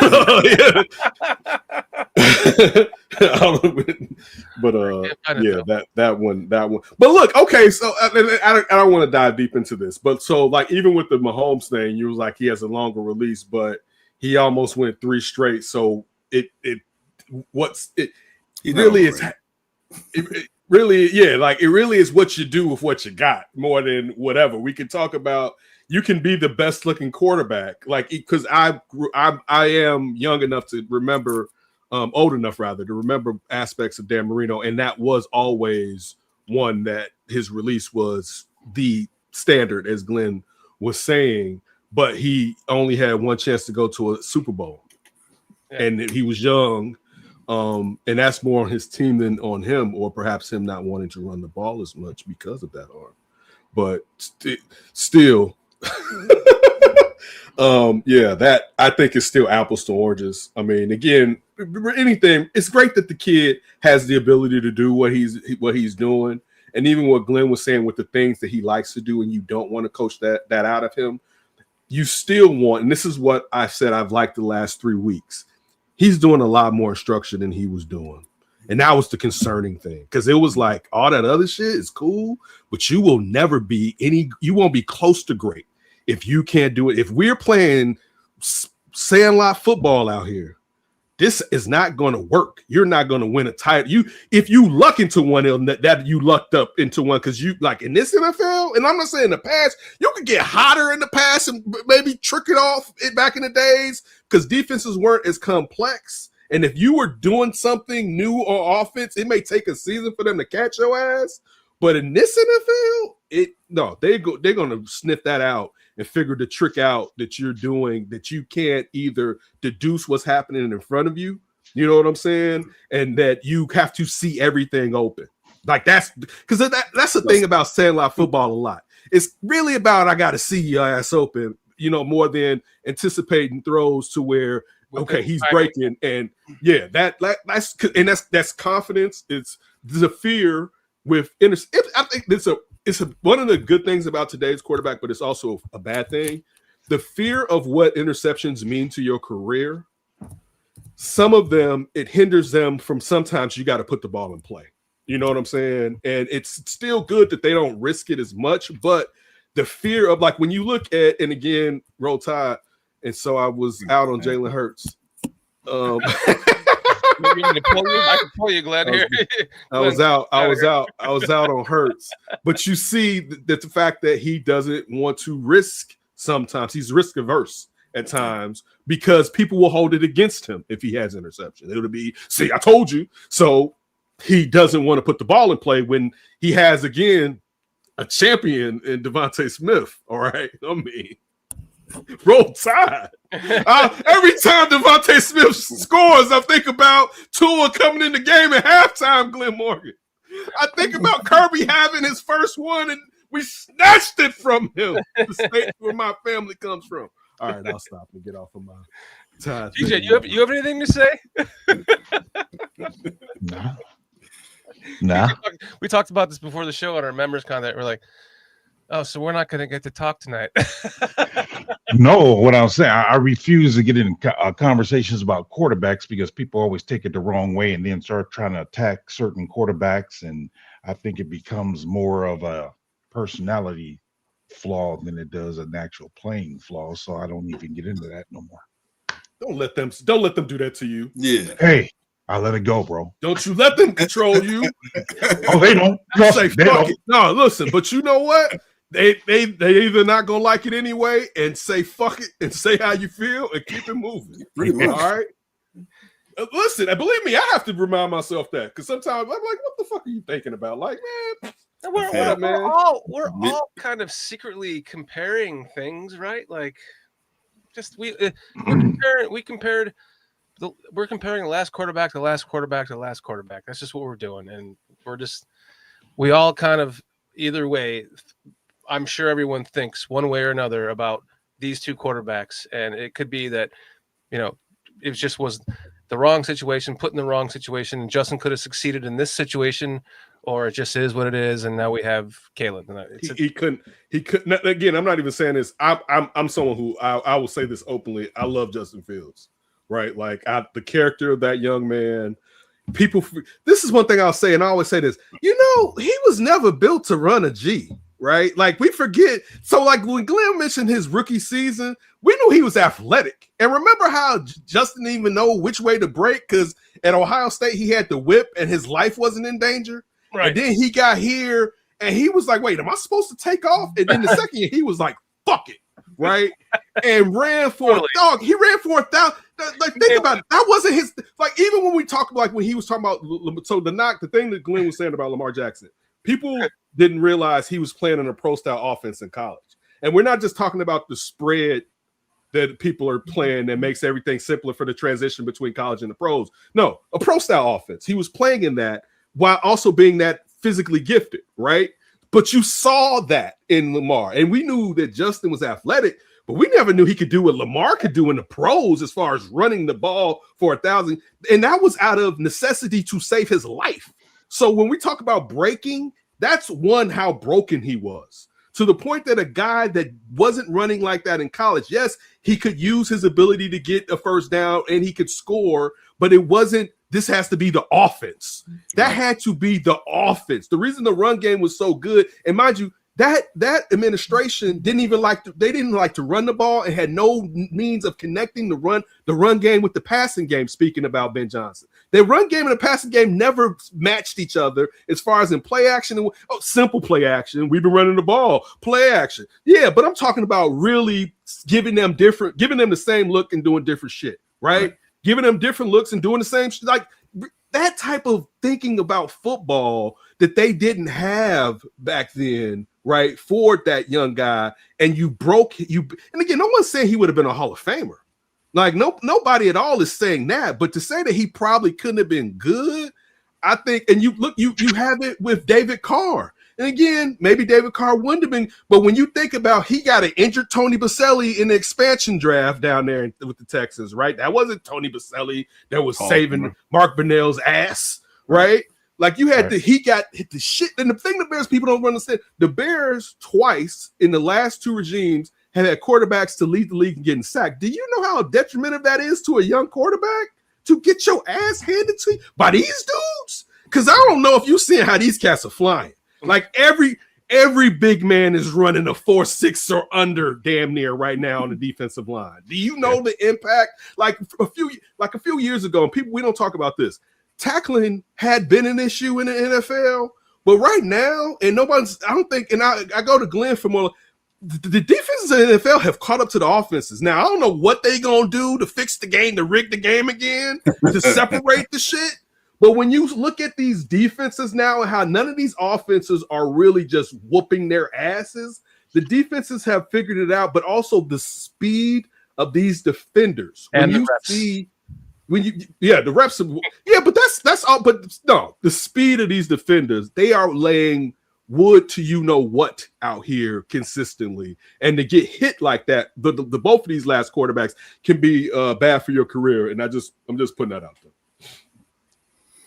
Yeah, so I think someone to ask like about the game coming up, like how do we think this is going to play out? Like, running game versus Packers, injured defensive line and Packers' ability to disseminate the ball to the many wide receivers that Ken alluded to earlier. Would the Packers force Caleb to beat them? All these kind of things.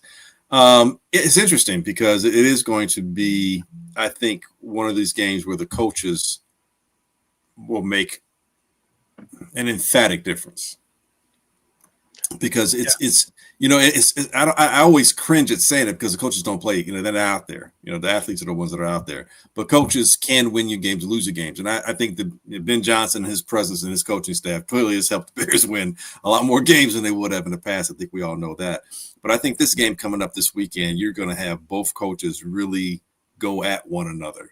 And I think it's the beginning of as probably poignant a rivalry that we haven't seen between these two organizations since maybe Ditka and Forrest Gregg.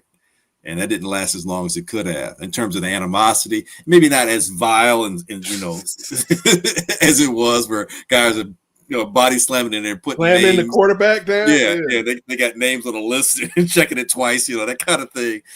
But I think you have one where it'll be an intense rivalry, and both coaches are going to be attacking one another's, style and schemes and all that stuff. And it's going to be beautiful to play out. Now, as far as answer the question, how this is going to play out, I really don't know, which is great, because usually I always have an idea. I'm like, this is what's going to happen. Like when they play Philadelphia, I'm like, well, if I'm Philadelphia, I'm going to attack those linebackers, and they need to get Saquon going. And that's what I said.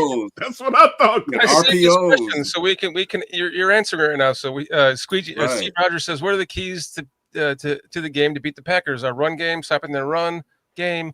Whoever wins the turnover game wins the game. Is this going to be a high scoring game or a Bears dominate win? So keep going with what you're saying, because turnovers for the Bears clearly have been key, and the Bears are doing a great job, because it's not just forcing and creating the turnovers, the fact that we don't turn the ball that often as well. So the turnover differential is as high as I've ever seen for the Chicago Bears. So I think unless there's something like a strip sack or something, I don't see Caleb really throwing it into harm's way per se. I really don't. I think the Bears screen game will be significant. And I'm not talking about the wide receiver screen left and right.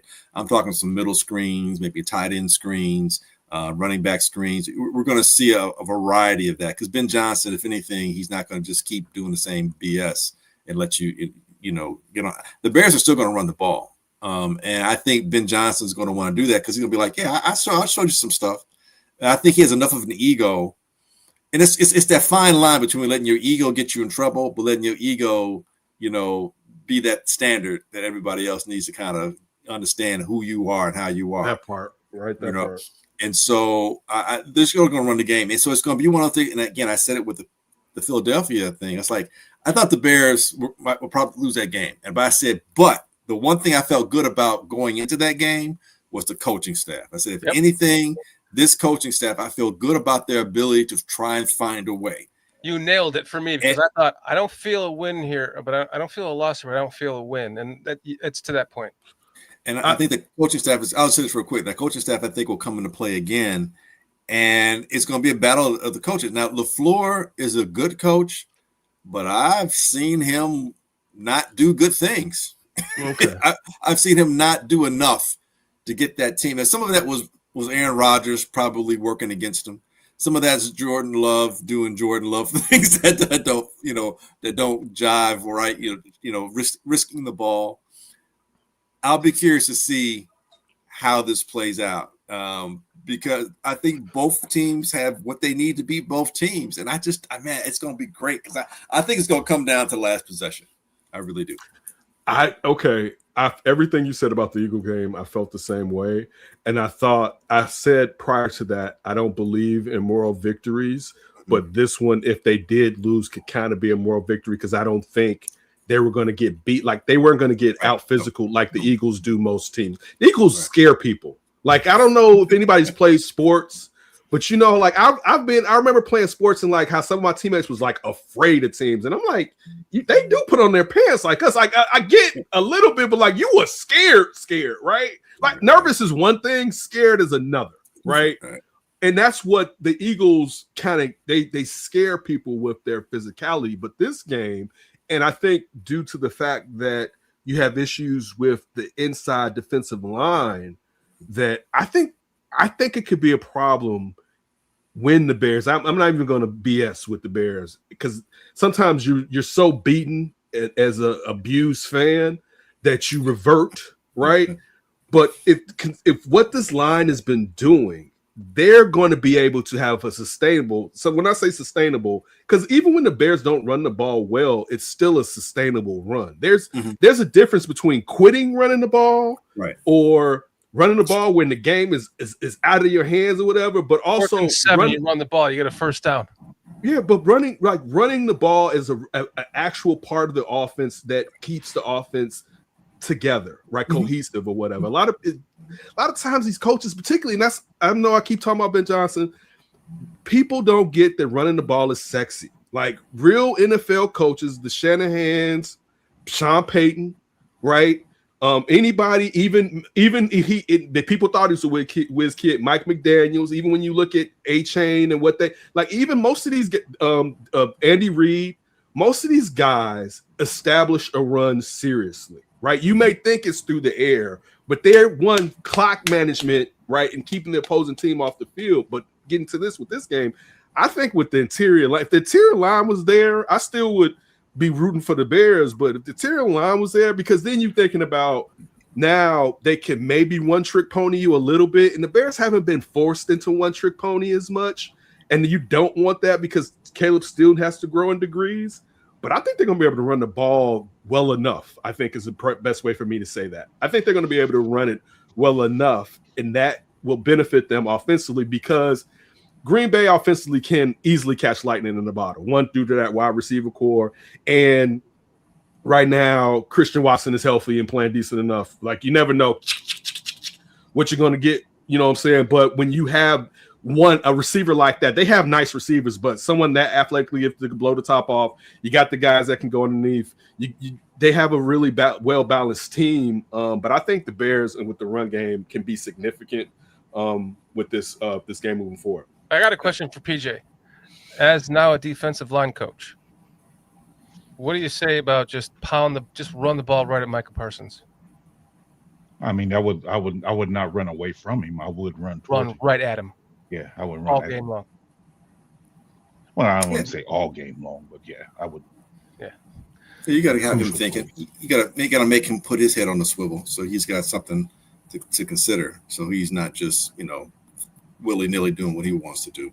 I'll say this. I think as I'm listening to everything everyone is saying, and I'm thinking more about the game, I think for the Bears to win, both tight ends are going to have to be a factor. And I think the fact that Green Bay does not have its best tight end may be the thing that kind of puts a little bit of a crimp in their offense, because we've seen it a little bit. They were able to get past Green Bay, but the offense still doesn't quite move as efficiently as it does when they have their when Kraft was playing, when they had their tight end. Mm-hmm. Yeah.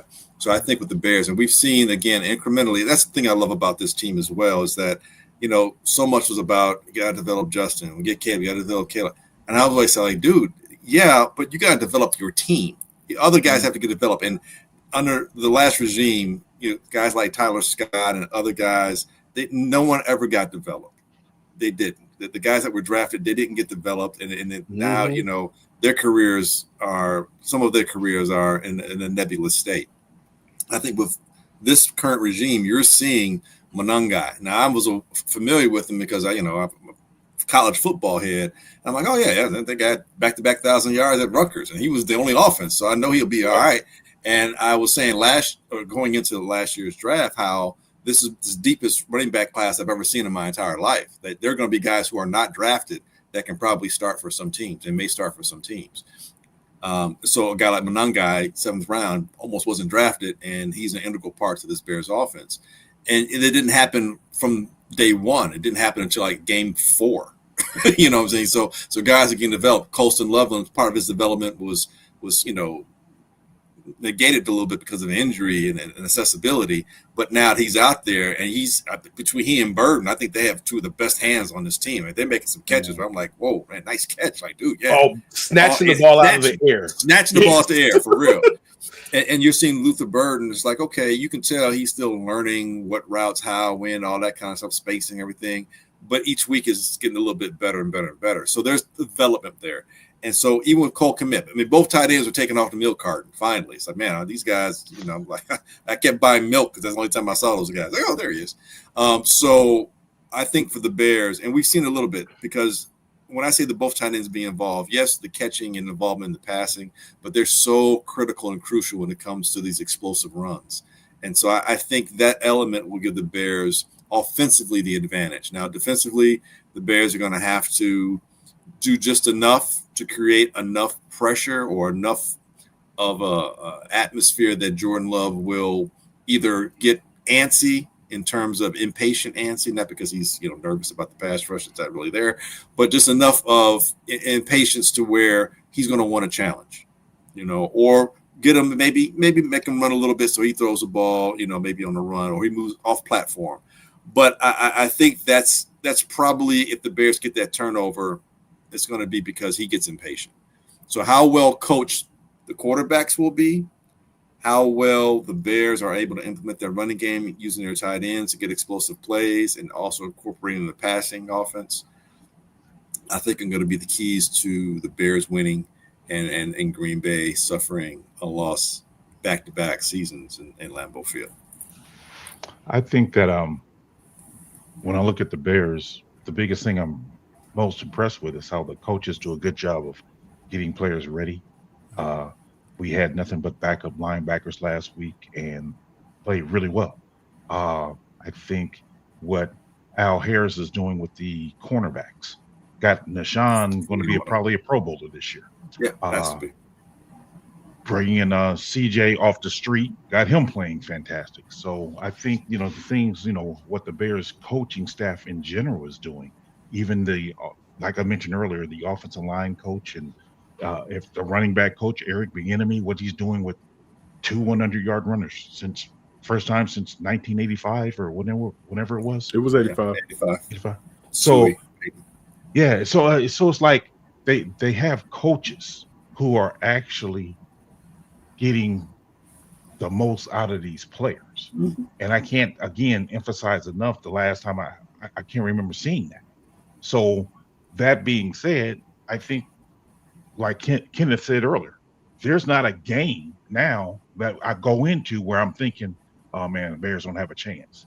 Every game I'm thinking like, we got a chance just because of our coaching staff, not even more so than what our players are, because it's more about the coaching now, because 3 backup linebackers and one guy Jackson got 15 tackles. It's like, bro, you going back to the days of Urlacher and Briggs with numbers like that. But that's what I'm saying. So you're getting the most out of these guys, and that's coaching, putting these guys in a position to succeed. And that gives me confidence in knowing that, hey, you know what, this Bears can really do something if opportunity presents itself.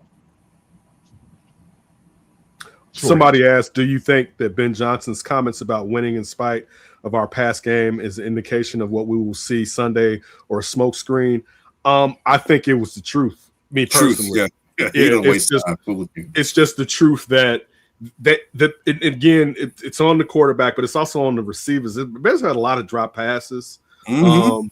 Like a lot, like, and it actually the NFL. If you watch a lot of the NFL actually it's been something the last 3 to 4 weeks, especially.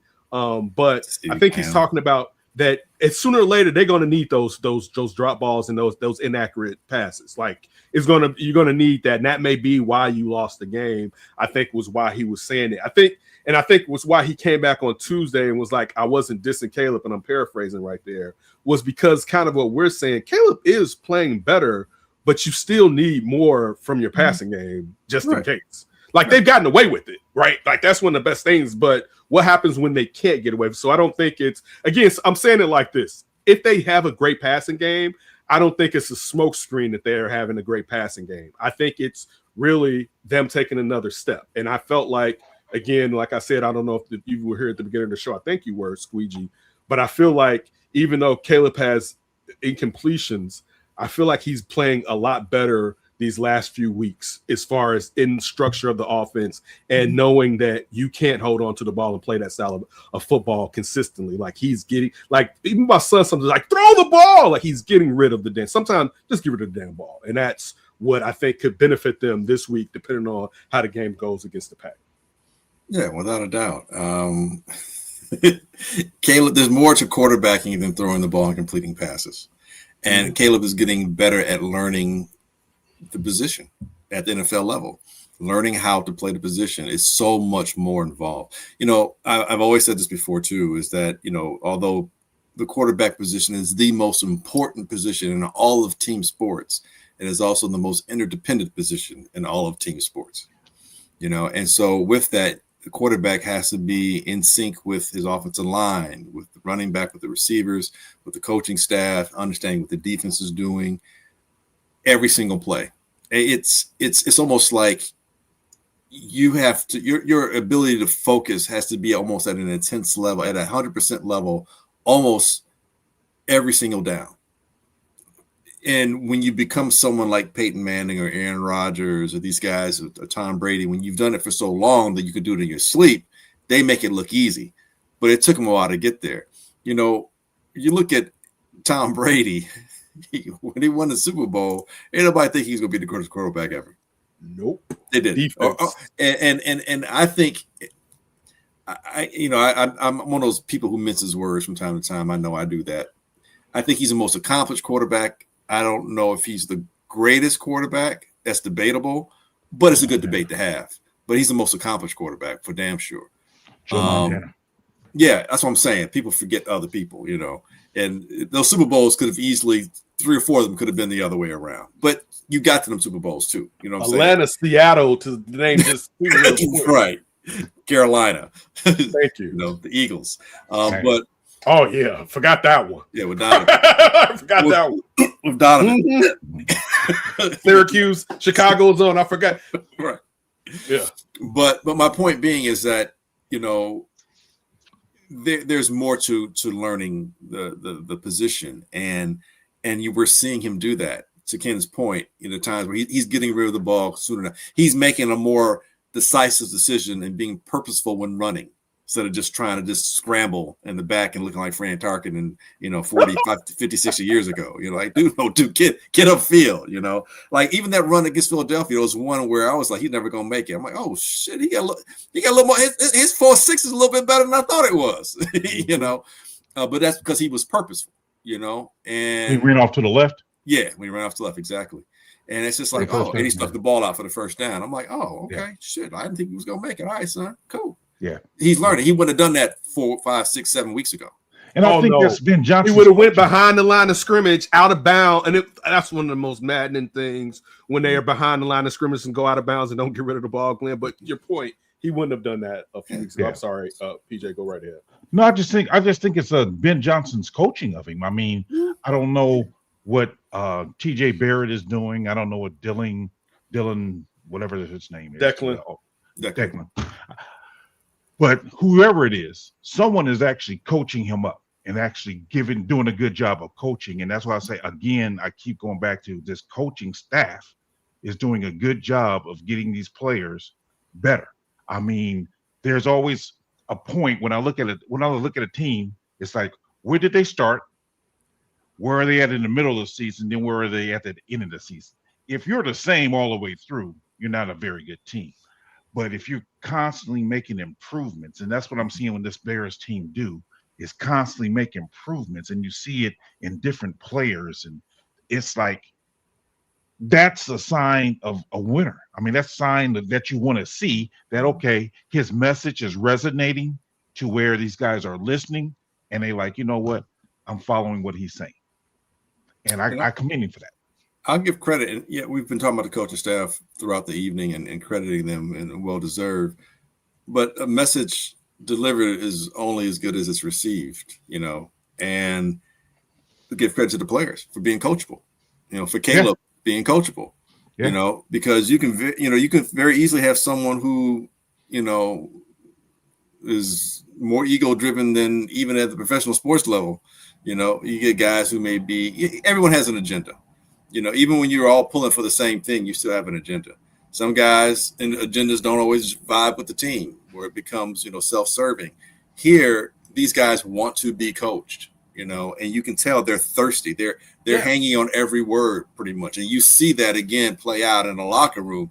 And what's the player, the guy who's married to the gold gymnast, the gold medalist? Owens. The last one when Ben takes his shirt off. Before he takes his shirt off, Owens is right behind him. He's like, "Come on, man, let's do it." He's like this. He's like, "All right, yeah." I'm like, "Oh, calm the fuck down, dude." like okay, it's like wow, like he went back like to his high school days, probably mentally, emotionally, and but that's the thing. They're hanging on it. They're hanging on every word now, and they want to learn. And you have veteran coaches. You've got a big enemy on there. And it was this past game, and something happened. They cut away from it. I don't know if it was Swift or Manunga. It was one of those two. And he was coming off to the side, and it's like just as quick as you saw me, it was like right that out of the sky. I was like, oh, okay, Eric on it. You know, we all have that person in our lives that when they give you that look, there's not many of them, but there's a small handful of them that they give you that certain look. And you already had that kind of respect for that person to begin with, but then they just had that look that just snap you right back into place. Like I've had a couple people like that in my life, and you see it with Ben Johnson. He's doing it to the media. The media has been one of my biggest issues with the Bears. Is they just locally they push bullshit narratives, and they just keep trying to, you know, because they need clickbait shit, right? But then that transfers into the national media, and then everyone's just they're not even recognizing the good things, and they're just talking about all the bad things, and they're just blah blah blah until you get to that certain point. And even Ben Johnson is looking at the media with that certain eye and giving them his response to that stupid fucking question, and he's putting them into their place. And you know that when you have that kind of a coach, that it doesn't take words, it takes that look, and then you're put right back into place. Like, I mean, Eberflus, come on, couldn't even come close to having that look. He was just somebody put out a short of Eberflus's locker room compared to Ben Johnson's locker room. It's just like Eberflus is like, "You guys did a great job, and I just want to let you guys know I love you guys all, and it's been a great game. You guys, I told you guys, you put out all your heart, you're gonna get wins, right? You're gonna get wins, right?" And then go to Ben Johnson, you know. But that only matters when you win. When you win, but Eberflus never controlled. He couldn't control the locker room with a look. Never won. There was nothing to root for. But he wasn't. Like when you think about how bad, like think about the he wasn't even winning streaks. yet, though, Ben. But I mean, it. I think to Jay's point, even with that, like it's the context, like because we and I hope that we never go through this Bears team going through a lull, but it'll be interesting to see how the locker room and Ben Johnson responds. Eberflus, and this is on him also, even though it's on the general manager, because it's who you had in there. Like they didn't have an offensive line. They didn't really have a defensive line. They didn't get a decent defensive lineman to Montez Sweat, and he's Robin. You need Batman. He's not Batman. But that part where Eberflus, think about the lose, like that, they lost from the end of last year to the beginning of the next season like twice. Like, I mean, when you think about that, like it was a lot of losing, and no one's going to follow you. And also stuff with the program as far as him holding people accountable. But again, when you're losing like that, how many people, especially a rookie head coach, and we forget that, and that's something that happens here a lot. We're talking about a rookie head coach who didn't have a honeymoon, he never had a honeymoon, basically. Like maybe when Justin got hot, and then Justin would get hurt, right? So like initially at times like that, be like, maybe we got to look, damn it, there we go. So, I mean, that part, like, yeah. And again, I'm not taking up for Flus. I'm happy. He's a good defensive coordinator. Like, people that were knocking him in Dallas, like, dog, they traded Micah Parsons up under him. Like, he went there thinking, like, man, I can show my stuff. And then they was like, snatch. And now you look at Quinnen Williams down there. He finally got the DT he needed. He never he got a 3 technique finally, and now you see that in this year how, and we saw that here because I never understood why him being defensive coordinator saved his job. He was supposed to do that anyway and be a head coach basically, but we saw that here where he can DC, right? And you see that in Dallas, but he, again, speaking of Josh McDaniels earlier, he just wasn't a good head coach whatsoever. No, for sure. I don't know if you guys ever watched Phineas and Ferb, one of those shows on Disney, on the Disney Channel, I think, or whatever. But there was a villain called Doofenshmirtz. And that's what reminds me of Eberflus. And it's just like, we're going to win the time to take over the tri-state area. And that's what I hear Eberflus. We're going to win the North. It's just like, yeah, dude, it's never going to work, bro. And his evil schemes and plans like never work. And that to me, Eberflus, Doofenshmirtz is the same freaking person. Matter of fact, if you get a split screen and just put the cartoon character and a still shot of Eberflus, you'll see that they're probably the same person. I'm just going to comb my playoff beard while you guys talk. I think you got your Flus beard on? Foster and I, we've shaved down to bare vaginas before the season. Oh, leave that alone. Whoa. And now we have raccoons growing. And this is, I think, the longest my beard's ever been. Well, coaching matters. I'm going to throw this out here as a karmic way for the Bears down the stretch. In 85, Bears go on and win the Super Bowl, right? And 85... that fall, my high school team went down to the state championship game. Now they got smashed by East St. Louis. No. It's East St. Louis. Which East St. Louis back then? Under the legendary coach Lincoln. East St. Louis Lincoln. No, I think it's the one. It's East St. Louis that always wins football. I can't. Yeah. Okay. All right. But anyway, so that was 85, 86. I was saying 85 Bears. But who did the Bears play in the Super Bowl that year? Patriots. Who's winning in number 1 AFC right now? Number 1 spot. Patriots. Where's the Super Bowl being? And my high school just went downstate again and won. I'm just saying, man. When you live and you get enough gray hair, you start to see patterns, baby. And if you pay attention to the patterns, sometimes they repeat themselves. Where's your tinfoil this year? With your tinfoil hat. I'm just saying, if this Super Bowl, there's not a dominant team. I mean, everyone thought the Rams were going to be that guy, and Carolina just beat them. Philadelphia got handled by the Bears. Chiefs may not make the playoffs. The Super Bowl. I mean, the MVP from the current MVP has been struggling. You know what I'm saying? The Ravens don't look like the Ravens. Anybody can make the Super Bowl this year.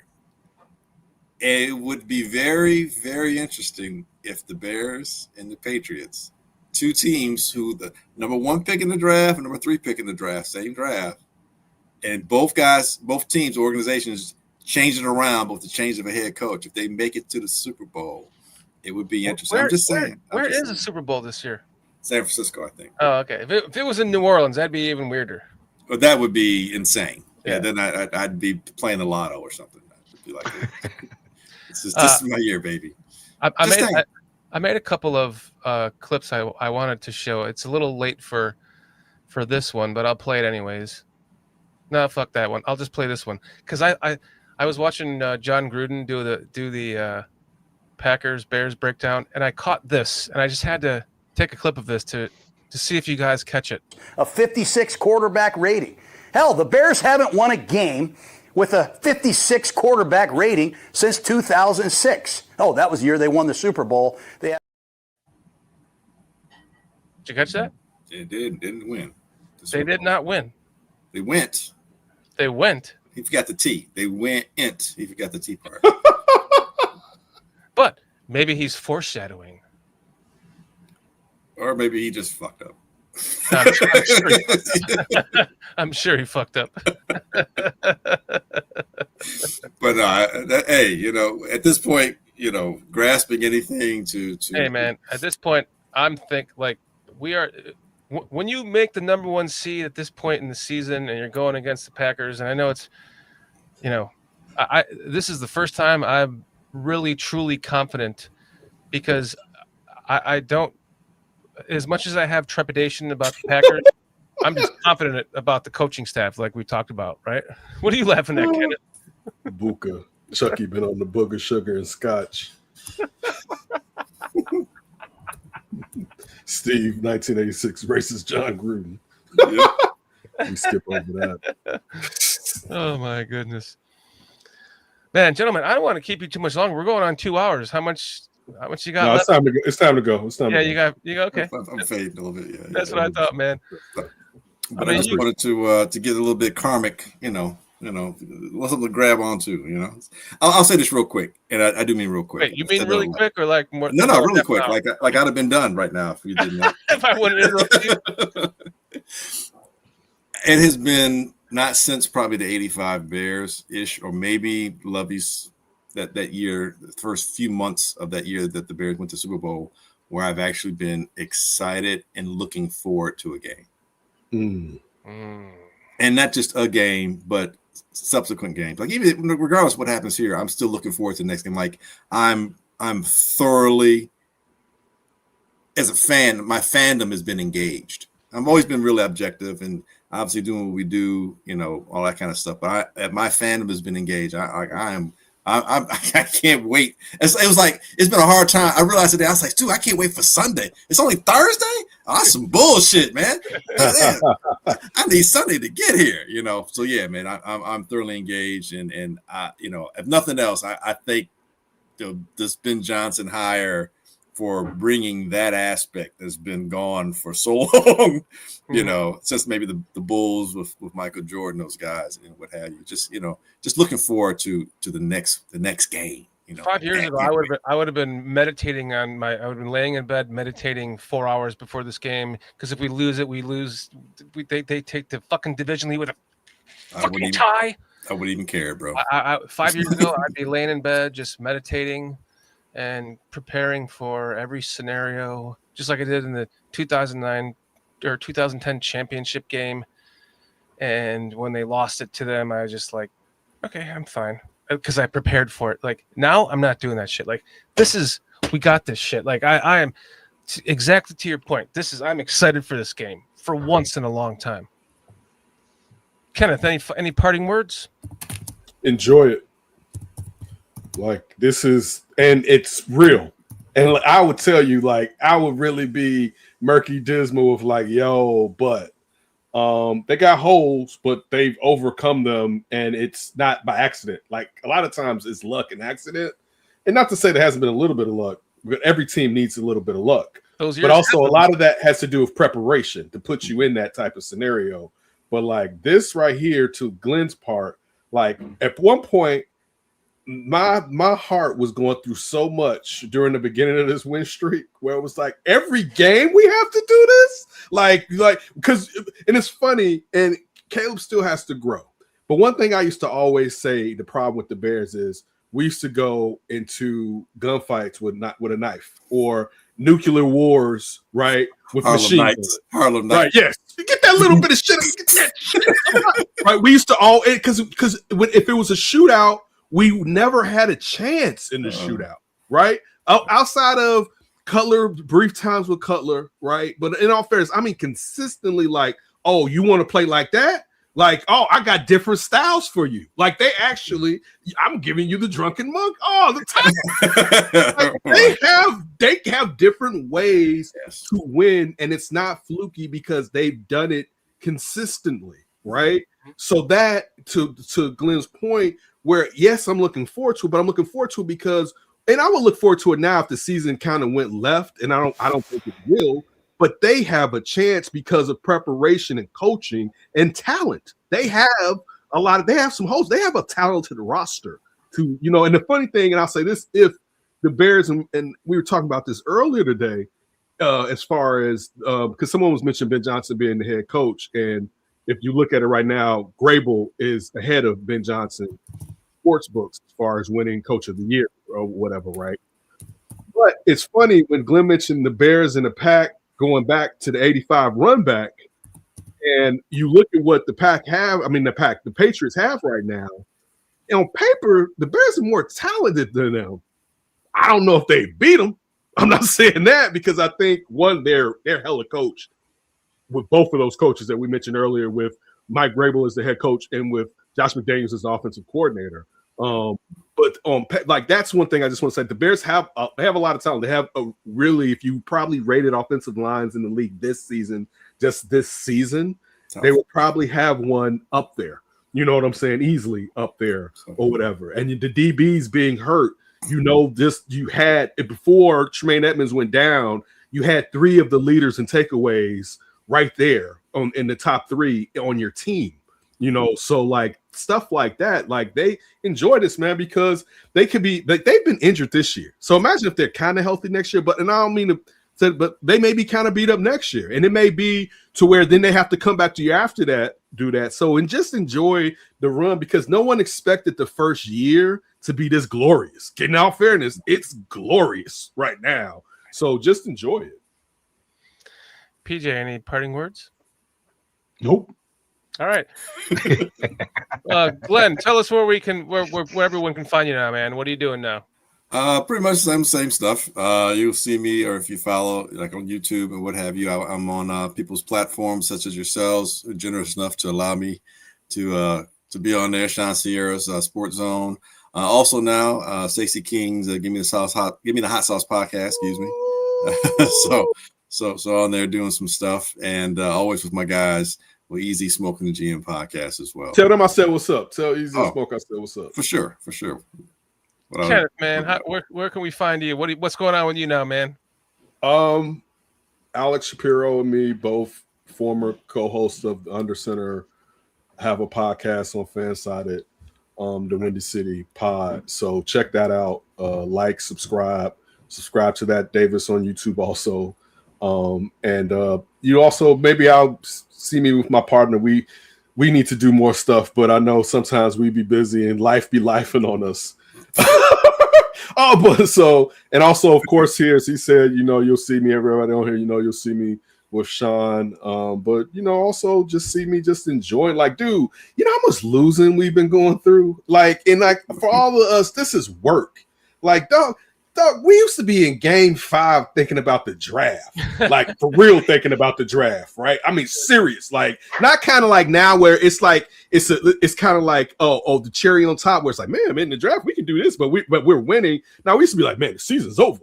Let's talk. It'd be like that when you're creating content, you don't want to have to do that when the season is in almost the second quarter of the season. You're 3 years of it for us. Just every Thursday. Just, are you fucking kidding me? Gonna talk about a loser again. But just appreciate you guys. Appreciate you guys for having us on. For sure. Appreciate the chat. Shout out to everybody. Shout out to the Lar family. I think it's shout out to Book. Shout out to everybody, man. It's always good. The comments, liking or not, just community and chopping it up, and everybody be safe. And shout out to Sean Sierra, Sports Zone Chicago, every Monday, Wednesday, and Friday at 10. Well, it's 10 o'clock my time in Eastern, 9 a.m. Central.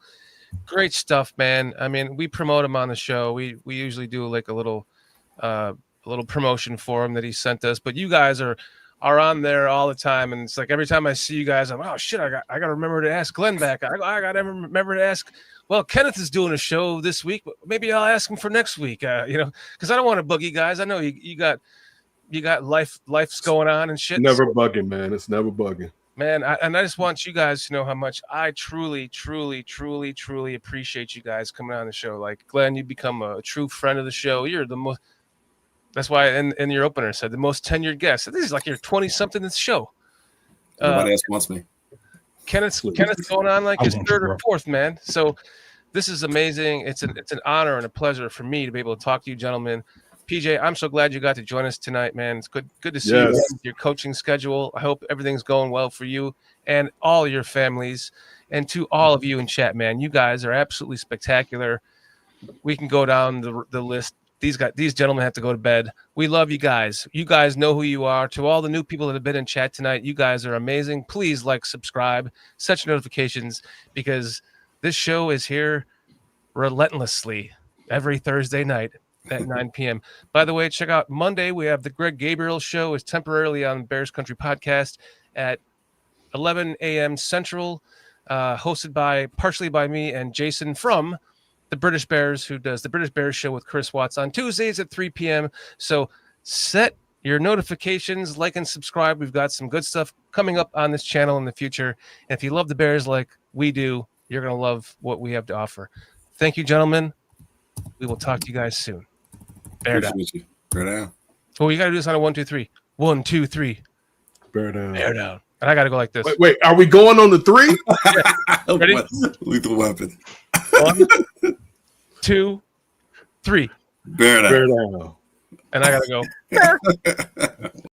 We BCP, we BCP.